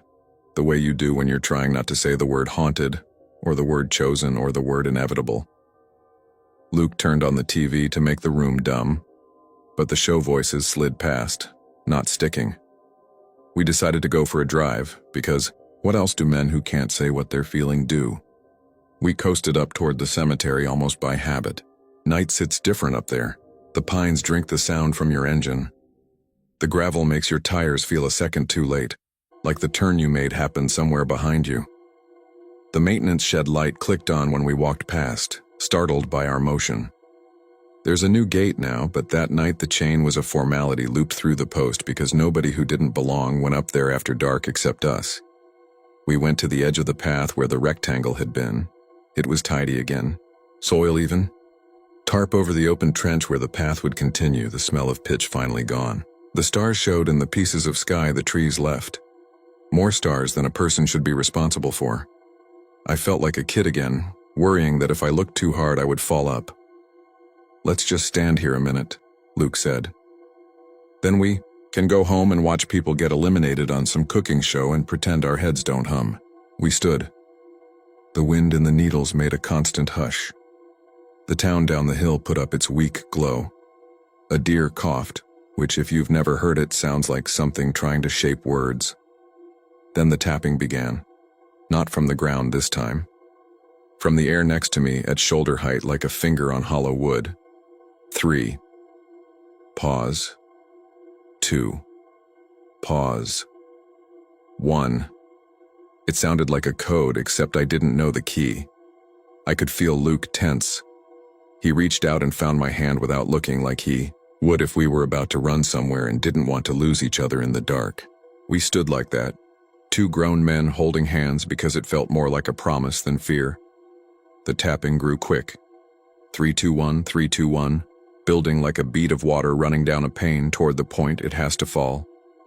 The air got warmer, which made no sense on that hill at night. The warm air smelled like wood smoke and pennies, and underneath something like old flowers. Jen's voice came from behind us. "Don't move." We turned. She was there, breathing a little hard like she'd walked fast, holding a flashlight but not shining it at us. Behind her was the sheriff, hat in his hand, and beside him Mara, not in her field clothes but in a sweater and jeans, her hair loose in a way that made it look like she'd come straight from wherever she had been to here, because of the same pull that had brought us. Jen didn't come closer. She stood where the path widened and said, in a voice like she was reading instructions to a room full of stubborn men, "If you're going to do this, you have to mean it. If you don't mean it, it will take anyway and it won't be kind." "What?" I asked, which was the only thing I could ask. "The vow," Jen said, and she nodded toward the paper I realized I was still holding. The copy of the right, crumpled in my fist because I'd taken it from my pocket without noticing. "You think you were the only ones who heard the tapping? You think the rest of us aren't living here too?" She kept her voice calm. She glanced at Mara, who looked like someone watching a controlled burn that's creeping out of its lines. If you tie yourselves to something, you will eventually have to go where it goes. The sheriff said, "You don't have to do anything. You can walk away. You can go home and try to be as boring as you can. People manage it every day." The wind shifted. The tapping landed near my ear. Not a sound anymore, but a pressure, as if something had placed 2 fingers there to mark the spot. I reached up and felt the small hollow above my temple, smooth and perfectly round. Luke whispered, "Do you hear that?" And I did. The same lantern-dim voice from my dream, speaking words that weren't words, a cadence like a promise built out of old bones and local dust. It came from the west, where the last light had slipped. The ritual paper in my hand felt warm. I don't think we meant to do anything. That's the part I can't make right in my own head. We didn't say a vow. We didn't stand facing west and speak names. We just kept holding hands because it felt like we had to. Because the air wanted us to. Because the space between our palms had turned into a shallow bowl that could hold the world for a second. The tapping struck my temple once, sharp and not painful, an echo of a thing that had happened long before to people who were not me. I smelled pitch so strong I tasted it. Luke squeezed my fingers like a man anchoring himself to a dock in a current. The warm air folded around us and then released. The trees went back to being trees. The night went back to being night. "Are you okay?" Jen asked softly. I nodded because my mouth didn't know what else to do. Luke let go of my hand and rubbed his temple. The small hollow under his hair felt less hollow. He looked at me like he didn't want to say something that would make it more true than it was. We walked down the hill together, not talking. The sheriff didn't follow. Mara did, a few steps behind, like a chaperone who isn't sure which dance she agreed to attend. At home, I stood in front of the bathroom mirror and tilted my head. The skin above my ear looked normal. When I pressed my finger there, something answered through the bone. 3, 2, 1, and then went quiet. I slept without dreams for the first time in days. When I woke, there was a ring on my nightstand I didn't own. It was made of dark, thin metal and fit my left ring finger as if it had been measured there. I didn't put it on.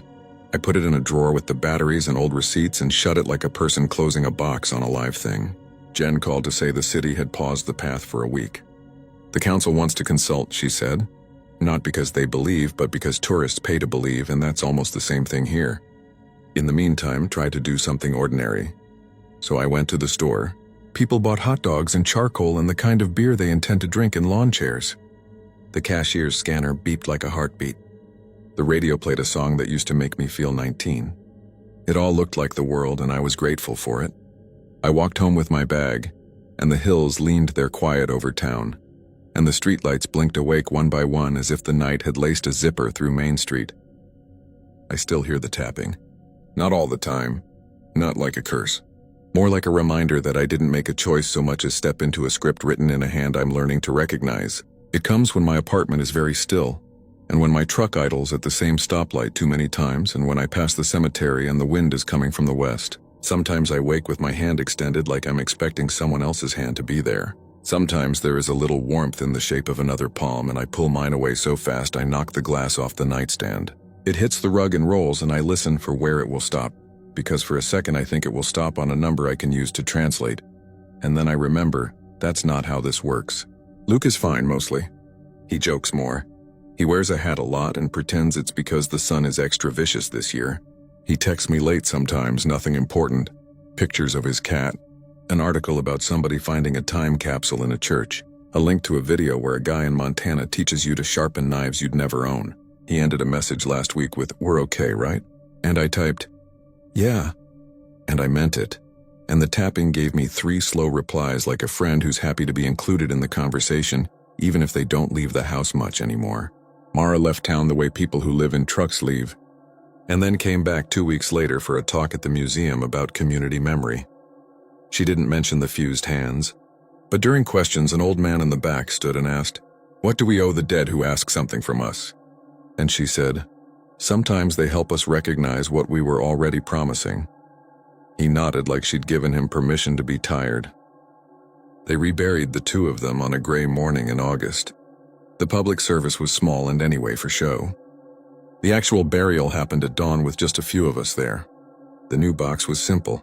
The path will go around their spot for good now, A small curve like a concession made late in the drafting, the way you bend a road for a tree that has outlived your rules. The woman who said her grandmother was May stood with a shawl pulled tight and didn't cry, but her breath went ragged once and she put her hand on the place right above her ear, like she had to remind herself of something. I wanted to ask her 100 questions I had no right to ask. I wanted to call what we did a mistake or a saving, and let her pick which made her feel more like the story should have always ended here.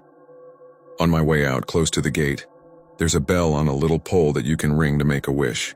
It's a tourist thing, harmless. I pulled the rope because my hand wanted to do something that made a sound that wasn't tapping. The bell rang once, clear. The wind took the note into the trees. For a second, an answering ring came back. Not an echo. A bell far away or a glass touched lightly by a finger. Then the path was just a path again. A squirrel ran along the fence like a commuter who overslept. I tell myself this is a story about people who loved each other so hard they didn't want time to unspool them. I tell myself love can make bone learn new tricks, that vows can be made out of anything. Candles, wood, a hill that has watched people lie to themselves for a century and forgive each other anyway. I tell myself I'm fine, and most days that's true. But when the apartment is too quiet, when the hills exhale and the window glass shifts a hair in the frame, when I sit and listen without meaning to, I hear someone politely knock to see if I'm home. 3, 2, 1, and sometimes my left hand lifts like it knows what to do. I can't tell yet if that means the story is finished or if it wants to start over with someone else, and I'm just the one standing between two circles, holding on.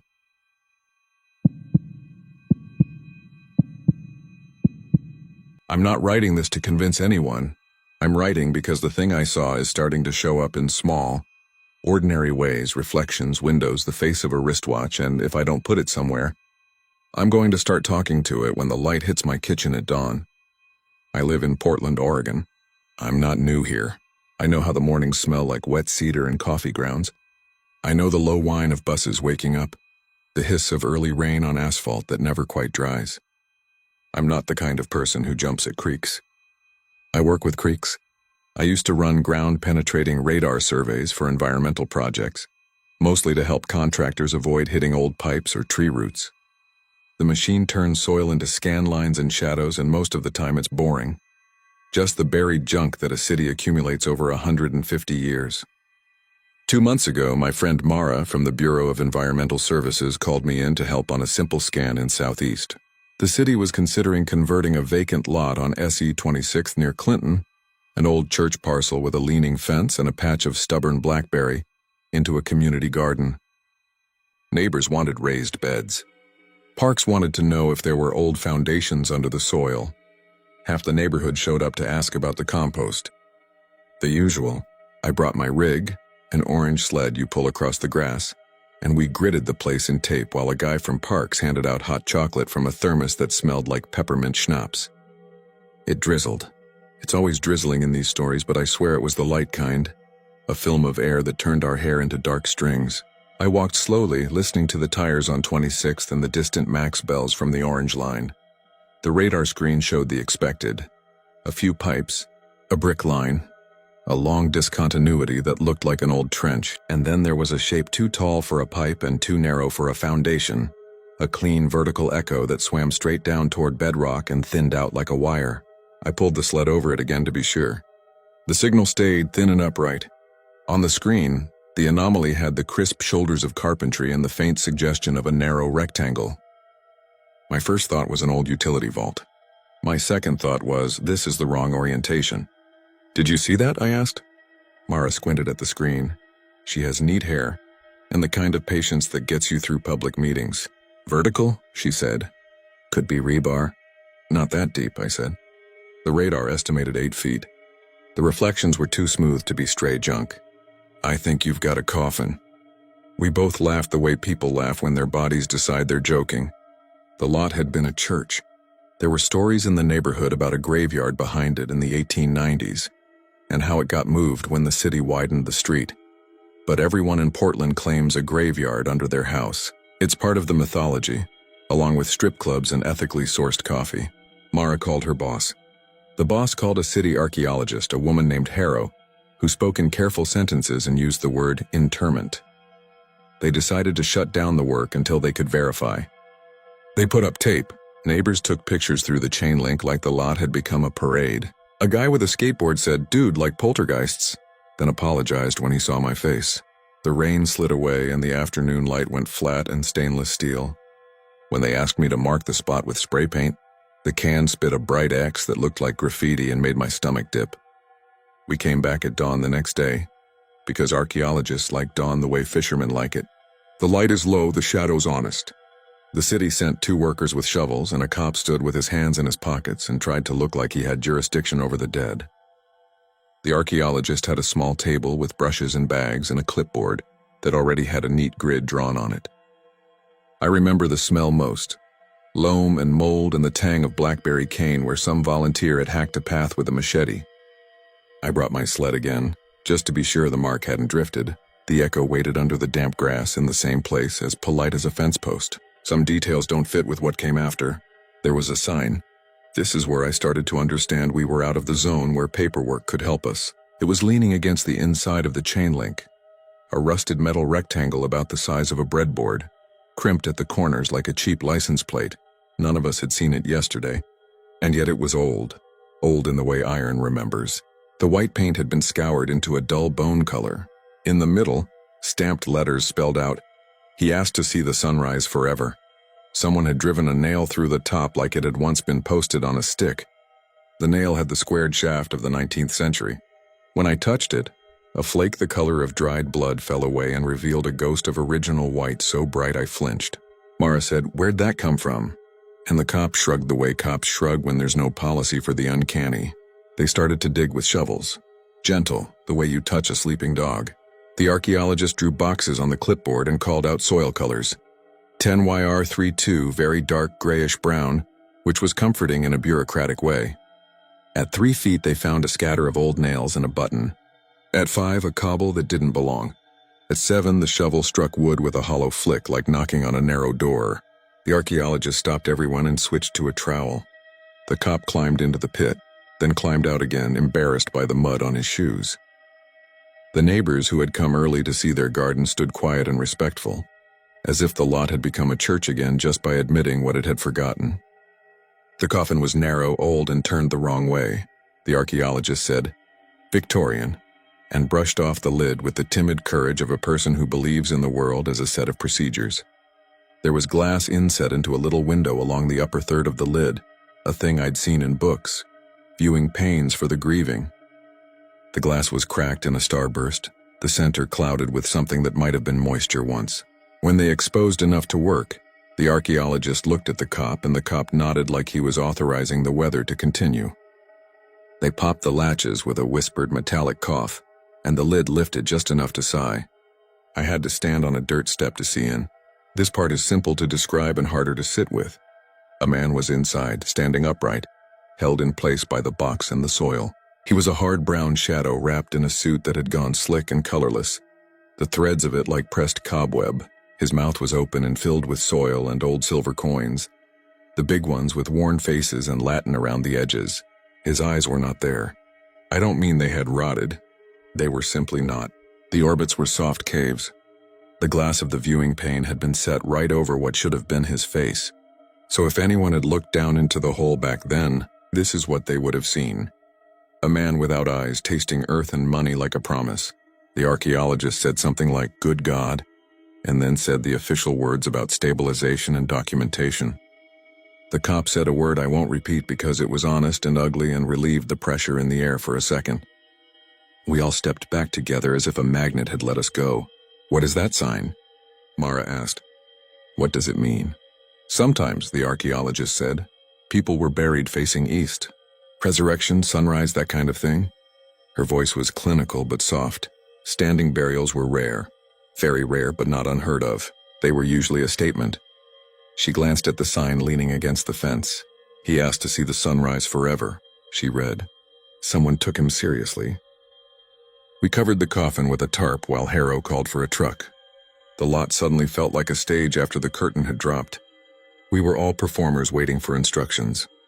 The neighbors drifted away, whispering to each other with that Portland kindness that slips around the morbid like a coat around ice. A man walking his dog stopped, asked what was going on, nodded gravely when he heard historical burial, and said, "Huh," in a way that meant he'd tell the story later over brunch. There was even a jogger who paused long enough to say, "That's wild," and then kept going, as if the sunrise itself had told him to.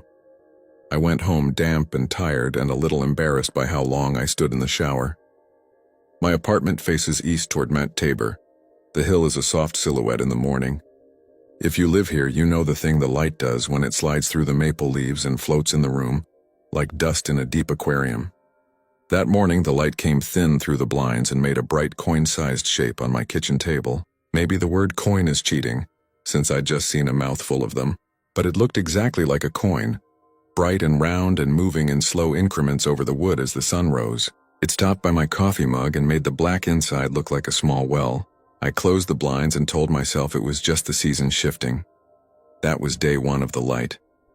Day 2, the city moved the coffin to a storage bay at a Parks and Rec maintenance yard in Selwood. I know because Mara texted me a photo. The same tarp, the same uneasy angles, orange straps biting into wood that had already learned the shape of the dead. She added, "They'll document and rebury him with a marker." Doing it right, I liked that. Doing it right is our religion here. But then she wrote, "Weird thing. The morning it left the lot, the neighbors said they saw a flash through the tarp, like sunlight was getting in somehow." She added a shrug emoji, then another message. "Dawn is doing tricks." That evening we went for beers at a place on Division where they keep the lights warm and low.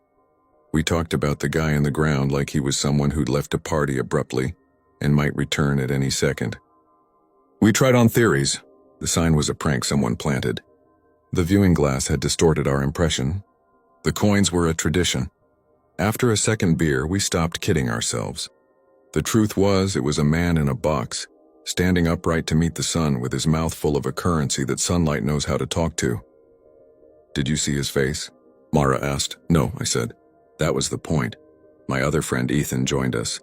He's a contractor with the usual collection of hard-earned body aches and a gentle way with stray cats. He wasn't there at the dig, but he's worked on enough old houses to know the language of old wood. He listened, didn't laugh, and said he'd seen stranger things in crawl spaces than most people ever do in books. When they turned the lid, he said, "Call me. I want to see it again, indoors, with proper lights. If it's a trick, it'll be obvious when you control the room." He said it kindly, like we needed him to play the skeptic so we didn't have to. We got permission to visit the storage bay before the reburial. The yard is one of those places you don't think about unless you work for the city. A row of corrugated bays, a forklift sleeping like a dinosaur in the corner. Stacks of bagged bark dust, the air full of oil, pine, and old rain. The bay they'd used had a chain on the hasp and a smell I recognized before I knew what I was smelling. Long, wet wood that has touched earth for too long. Inside, the coffin was unstrapped and set on horses. The tarp was folded like someone had tried and failed to do it respectfully. The archaeologist and a new guy from the Historical Society were there with clipboards. They had set a work light to the side, which made the room's other shadows pay attention. They opened the lid again. People always say carefully, but there was an eagerness to it this time, the same way you open a door you've already peeked behind and still expect to be surprised. He was the same. The suit had dried into a hard drape. The skin had the deep tobacco color of things that used to be alive. The coin still filled his mouth. Some had shifted into a slope against his teeth. There were teeth, white and dull, as intact as stones. The empty orbits made an honest dark. The new guy from the Historical Society said, "The sign is interesting, like a detective in an old show," and then talked for 5 minutes about Victorian funerary practices. I drifted. I felt the way you feel at the beginning of a long movie, unsure if you should settle your body or leave. Ethan walked around the coffin slowly, hands in his jacket pockets, eyes narrowed the way he checks for crooked doors. He leaned in and put his palm flat on the lid near the glass in a move that made me want to pull his hand away. He said warm, and then corrected himself. "No, that's my hand. Sorry." When he took his hand back, his palm left a fog print on the glass. It was the kind of thing we would have laughed about hard if we were younger. The moisture outlined his fingers like the breathing on a cold window. It sat there in perfect clarity and didn't fade. He said, "Huh," and wiped it with his sleeve. The prints blurred but didn't vanish. Instead, the fog spread, puddling across the inside of the glass like the condensation was not on our side but on his. I stared until the blood in my head made my vision pulse. "Do you feel that?"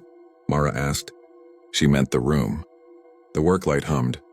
Outside, a truck coughed and settled, but under that was something that felt like a pressure front where the weather can't decide. A middle distance inside the bay changed, the way air changes over hot asphalt in July.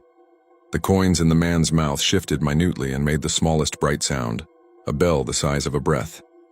Then the work light died. That was the mundane catalyst. The bulb had burned out. The archaeologist swore. Ethan said he had a spare in his truck and went for it, leaving the bay lit only by the morning pressing at the open roll-up door. It was 7:23. The sun was clearing the roofs, the whole east side filling like a glass with light. My apartment's coin of brightness would be on my kitchen table, finding the ring on my bagel plate. In the bay, the dawn hit the edge of the coffin lid, ran across the wood like the slow pour of a drink, found the glass, and slid in. I don't know how else to say this. The coins in his mouth caught the light and gave it back. That's not unusual, silver reflects. But this was not a general brightening. Each coin made a tiny, deliberate ray. The rays shot upward and then bent at angles that didn't belong to this geometry, as if a child had drawn them with a ruler in the air. Some fell on the ceiling. One drew a line on the archaeologist's clipboard. One found the rusted sign we had leaned on a shelf and underlined forever, so precisely the letters looked newly painted. One found my face. I didn't move because moving felt like someone had told me to be still. The ray that touched me wasn't bright enough to blind. It was the quality of thin light under a door. It rested against my right eye. Not the eyeball, don't imagine pain. It rested on the lid, a tight stripe of warmth that I felt through the thin skin there. I thought of the empty orbits in the box and understood that this wasn't about blinding. It was about looking. "You're seeing through me," I said without intending to say it. Mara's breath rushed once, the way you breathe when you found something you dropped. I looked at her. There was a ray on her too, tapping the side of her glasses. The bay was filled with these narrow lines, each of them steady and slightly warm, each of them making measurable little choices. The coffined man stood there calmly and accepted the day through the agency of every coin he could carry. Ethan came back with a new bulb in his fist and froze. I remember how his expression folded, the way a good-natured man looks when his tools fail him. He stepped into the rays and squinted and flinched like a person walking through spiderweb. He put his hand out the way you put your hand in a shower to see how hot it is. His palm glowed for a second. He looked at it. He didn't say anything. The work light came back on with a white pop. The rays vanished the way a sound stops when a door shuts. The room went back to the air and oil. The coins looked dull. The archaeologist made a small animal sound and then a long bureaucratic one, and then said the words you say when you are terrified and need the world to put its suit back on. We need to document the phenomenon. The cop, who had shown up late to stand at the door because that seemed like the right number of cops to have, said, "What phenomenon?" and then saw it in our faces. We went outside together without talking. The sky was painfully ordinary, an aluminum lid with a shine along the far edge where Matt Hood pretends to be the only thing eternal. I wanted to go home and pretend to work. Instead, I walked to the river. The Willamette had its morning skin on, slate and indifferent. A fisherman on the east bank stared at his bobber, the way we had stared at the coffin, and I wanted to tug his sleeve and say, "You wouldn't believe me," then realized that is what I'm doing now. Over the next week, light found me in ways it shouldn't. This part is the slow part. The part where I tried to make it all a posture I could hold until it stopped. If you don't live with our sunrises, you should know they skate like a coin along windows. Pause on the water glasses in coffee shops. Find the round face of the fare machine at the bus stop. And laugh lightly when they move along a bicycle bell. Each morning, some small round light paused on something I was looking at and held there like it had been sent. On Monday, it was the face of my stove knob. On Tuesday, a nickel I didn't remember leaving on my dresser turned sharp and bright at 6:21 and stayed like a small moon until the minute the first bus engine on my block caught. On Wednesday, dawn hit my apartment door peephole so perfectly that my hallway filled with a soft projection of the trees across the street. I watched it an hour, then put a piece of masking tape over the peephole like your grandma does when she says it feels like someone could look back. Mara texted me, "You keep waking up at 6:22? I wrote yes, and she sent a photo of her living room window where the morning had drawn a line across a framed map of the city, the line perfectly tracing the east bank of the river. She wrote, "He's navigating." Then, I took the sign home. Don't be mad. Then, it felt worse in the office. I didn't respond to that last one because I didn't want to know where the sign was in her apartment, leaning somewhere with that word forever on it like a throat you want to cover. We agreed not to go back to the bay again. We told ourselves it wasn't our job. The city did what the city does. There was a notice about culturally sensitive remains, a promise of reinterment with respect, an email that mentioned a temporary relocation to facilitate responsible archaeology, and then silence. Portland is good at letting the river take it. We put on raincoats. The man did not go away. He adjusted. At first it was only the lines in the morning and that feeling that my eye was a lens in someone else's face. Then the lines started to show up in places where dawn couldn't reach. In the back corner of the grocery store, a tin of imported sardines flashed so precisely it put my heartbeat into my mouth. In the lobby of my building, the metal on the old mailboxes made a bright bar that slid along the row until it stopped on the slot with my number like a tongue. I took long walks in the West Hills at night because darkness felt safe, which is not a sentence I've ever said before. One Saturday before the reburial, I gave in and went to the maintenance yard alone. I told the security guard I'd left my jacket there and he didn't care. The bay door was down. I could smell the place where the oil and sawdust leak into the air like memory. The chain on the hasp sat like a lazy snake. I didn't touch anything. I put my ear against the metal and listened to nothing, to the gulf of quiet that made my own breath sound like someone else's. I stood there until my phone told me the time, 6:38. Whatever might have happened inside had already happened. I took a step back. The bay door frowned at me, and for a second, in the thin, rusted reflection of the sheet metal, I thought I saw a man standing behind me in the place where I would be if I existed in there instead of here. When I turned, it was just the line of winter-stunted laurels and the patient forklifts under their tarps.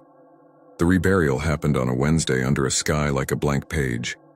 They moved him to Lone Fir and gave him a marker with "Unknown Gentleman" on it, because the archaeologist couldn't find records that named him. There was a short, decent ceremony. A pastor from a church I didn't recognize said something about light which made Mara prod me with her elbow. The sign showed up leaning against the fresh dirt. Nobody said who brought it and nobody removed it.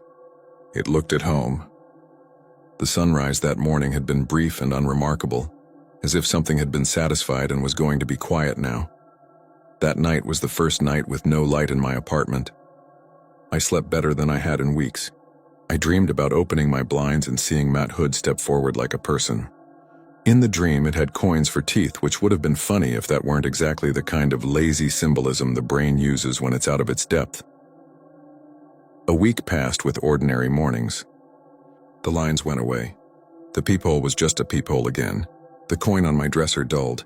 Mara sent a photo of her living room without light on the map, and added a string of party emojis that felt like whistling in a graveyard. Ethan said, "Told you," in the tone he uses when he needs the world to be fixable. He sawed a board and posted a video of his cat sitting on the plank like a tiny foreman. I went back to scanning lots for pipes and roots and old trenches. The screen filled itself with ordinary ghosts. A neighbor kid practiced clarinet badly in the evenings, and I loved the sound because it meant we'd chosen the version of the story where people go on. 2 Sundays ago, the light came back. It was subtle. I made coffee at 6 and watched the sky pour itself behind Tabor. The first coin of brightness reached the corner of my table, paused as usual, then did something it had not done since the yard. It brightened, not overall but at the edge, and then drew itself into a narrow stripe that extended in a straight line across my table toward me. It paused at the place where my hand was resting. The warmth was no more than what you feel when your cat breathes, but it held, and that holding felt like attention. I lifted my hand and the line leaped to the skin near my wrist where the veins make a branch like a map. The light hummed. Not a sound. A physical sense of intention. Something touched my mouth from inside. Not a hand. A request. It wasn't dangerous. I don't want to make it lurid. It felt like the feeling you get when you remember the taste of a specific fruit and your tongue moves in your mouth the way it would if the fruit were there. A flinch toward sweetness. I stood up so quickly my chair went over. The line of light snapped to the edge of the table, and then to the stainless rim of the sink, and then to the face of my microwave's clock. It made the 7 become a bone-white blade. It didn't stop at any of those. It kept sliding like it was impatient. It hit the tiny glass eye of the fire alarm on my ceiling and held there, and I knew that if I stood under it, the line would come to my face and I would let it. I left the apartment. I went outside without shoes, with my mug still in my hand like a prop that made me look like a person in the morning. The light followed me in the way all light follows all of us, but I felt the focus go away without walls to bounce off. The world was full of incidental glories, wet leaves shining, windows carrying pieces of the day. That should have made me feel safe, but all I could think was that if something wanted to borrow a person's sunrise, it would prefer a cleaner arrangement. Mara called and said, "I think it's at Lone Fir." She didn't mean the man. She meant the event. She meant the phenomenon if we wanted to give it a word with a badge. "I live a block away," she said. This morning my bedroom went bright like the inside of a pearl for 1 second. It wasn't the wrongness of it. It was the precision. It was like it tapped my eyelids and said good morning, but using my name in a way that wasn't my name. She laughed. It sounded like tired bamboo. So of course we went. We're the kind of people who go, "That's our fault." Ethan came because he wants to fix things and because he'd started to keep a coin in his pocket that he claimed he'd found in his glove compartment and couldn't spend. We met at the east gate at 6:12 and walked the paths in an orderly way. The stones waited like quiet librarians. Morning glances live in graveyards, all the soft light always looking for names to resolve to. We found the new marker easily. A bouquet of the kind of flowers you buy at Safeway leaned against the base. The rusted sign stood behind it, a bad angel. Beyond the low hill, Mitt Hood pretended to be close enough to touch. "What do we do?" I asked. I meant, do we speak to him? Do we say the old things? Do we apologize for digging? Do we ask what he saw when he asked to see the sunrise forever? Ethan shook his head. "We stand to the side," he said. "So he's got a lane." It was the kindest thing I've ever heard a person say about the dead. The first light came soft and sincere. It touched the stone like it touches all stones and made the dew glitter like it was auditioning for a commercial. The stronger light came a minute later, a concentration. It did not come from the east like it should have. It came from low, at our level, racing along the narrow rim of a granite border like a train on a toy track and shooting up the vertical face of the new marker. It stood on the letters. "Unknown gentleman." The space after gentleman hung open like a mouth a person might use for a word you can't write. Then the light compressed into a tight column. It slid up the stone and off the top in a clean line toward the east, as if it had been extruded and shaped by the letters. It struck the rusted sign and made forever briefly white as fresh paint. Then it hit the glass of my phone. I had my phone out because I had promised myself I wouldn't be the person who only has a story. The light hit the black surface and made it a mirror.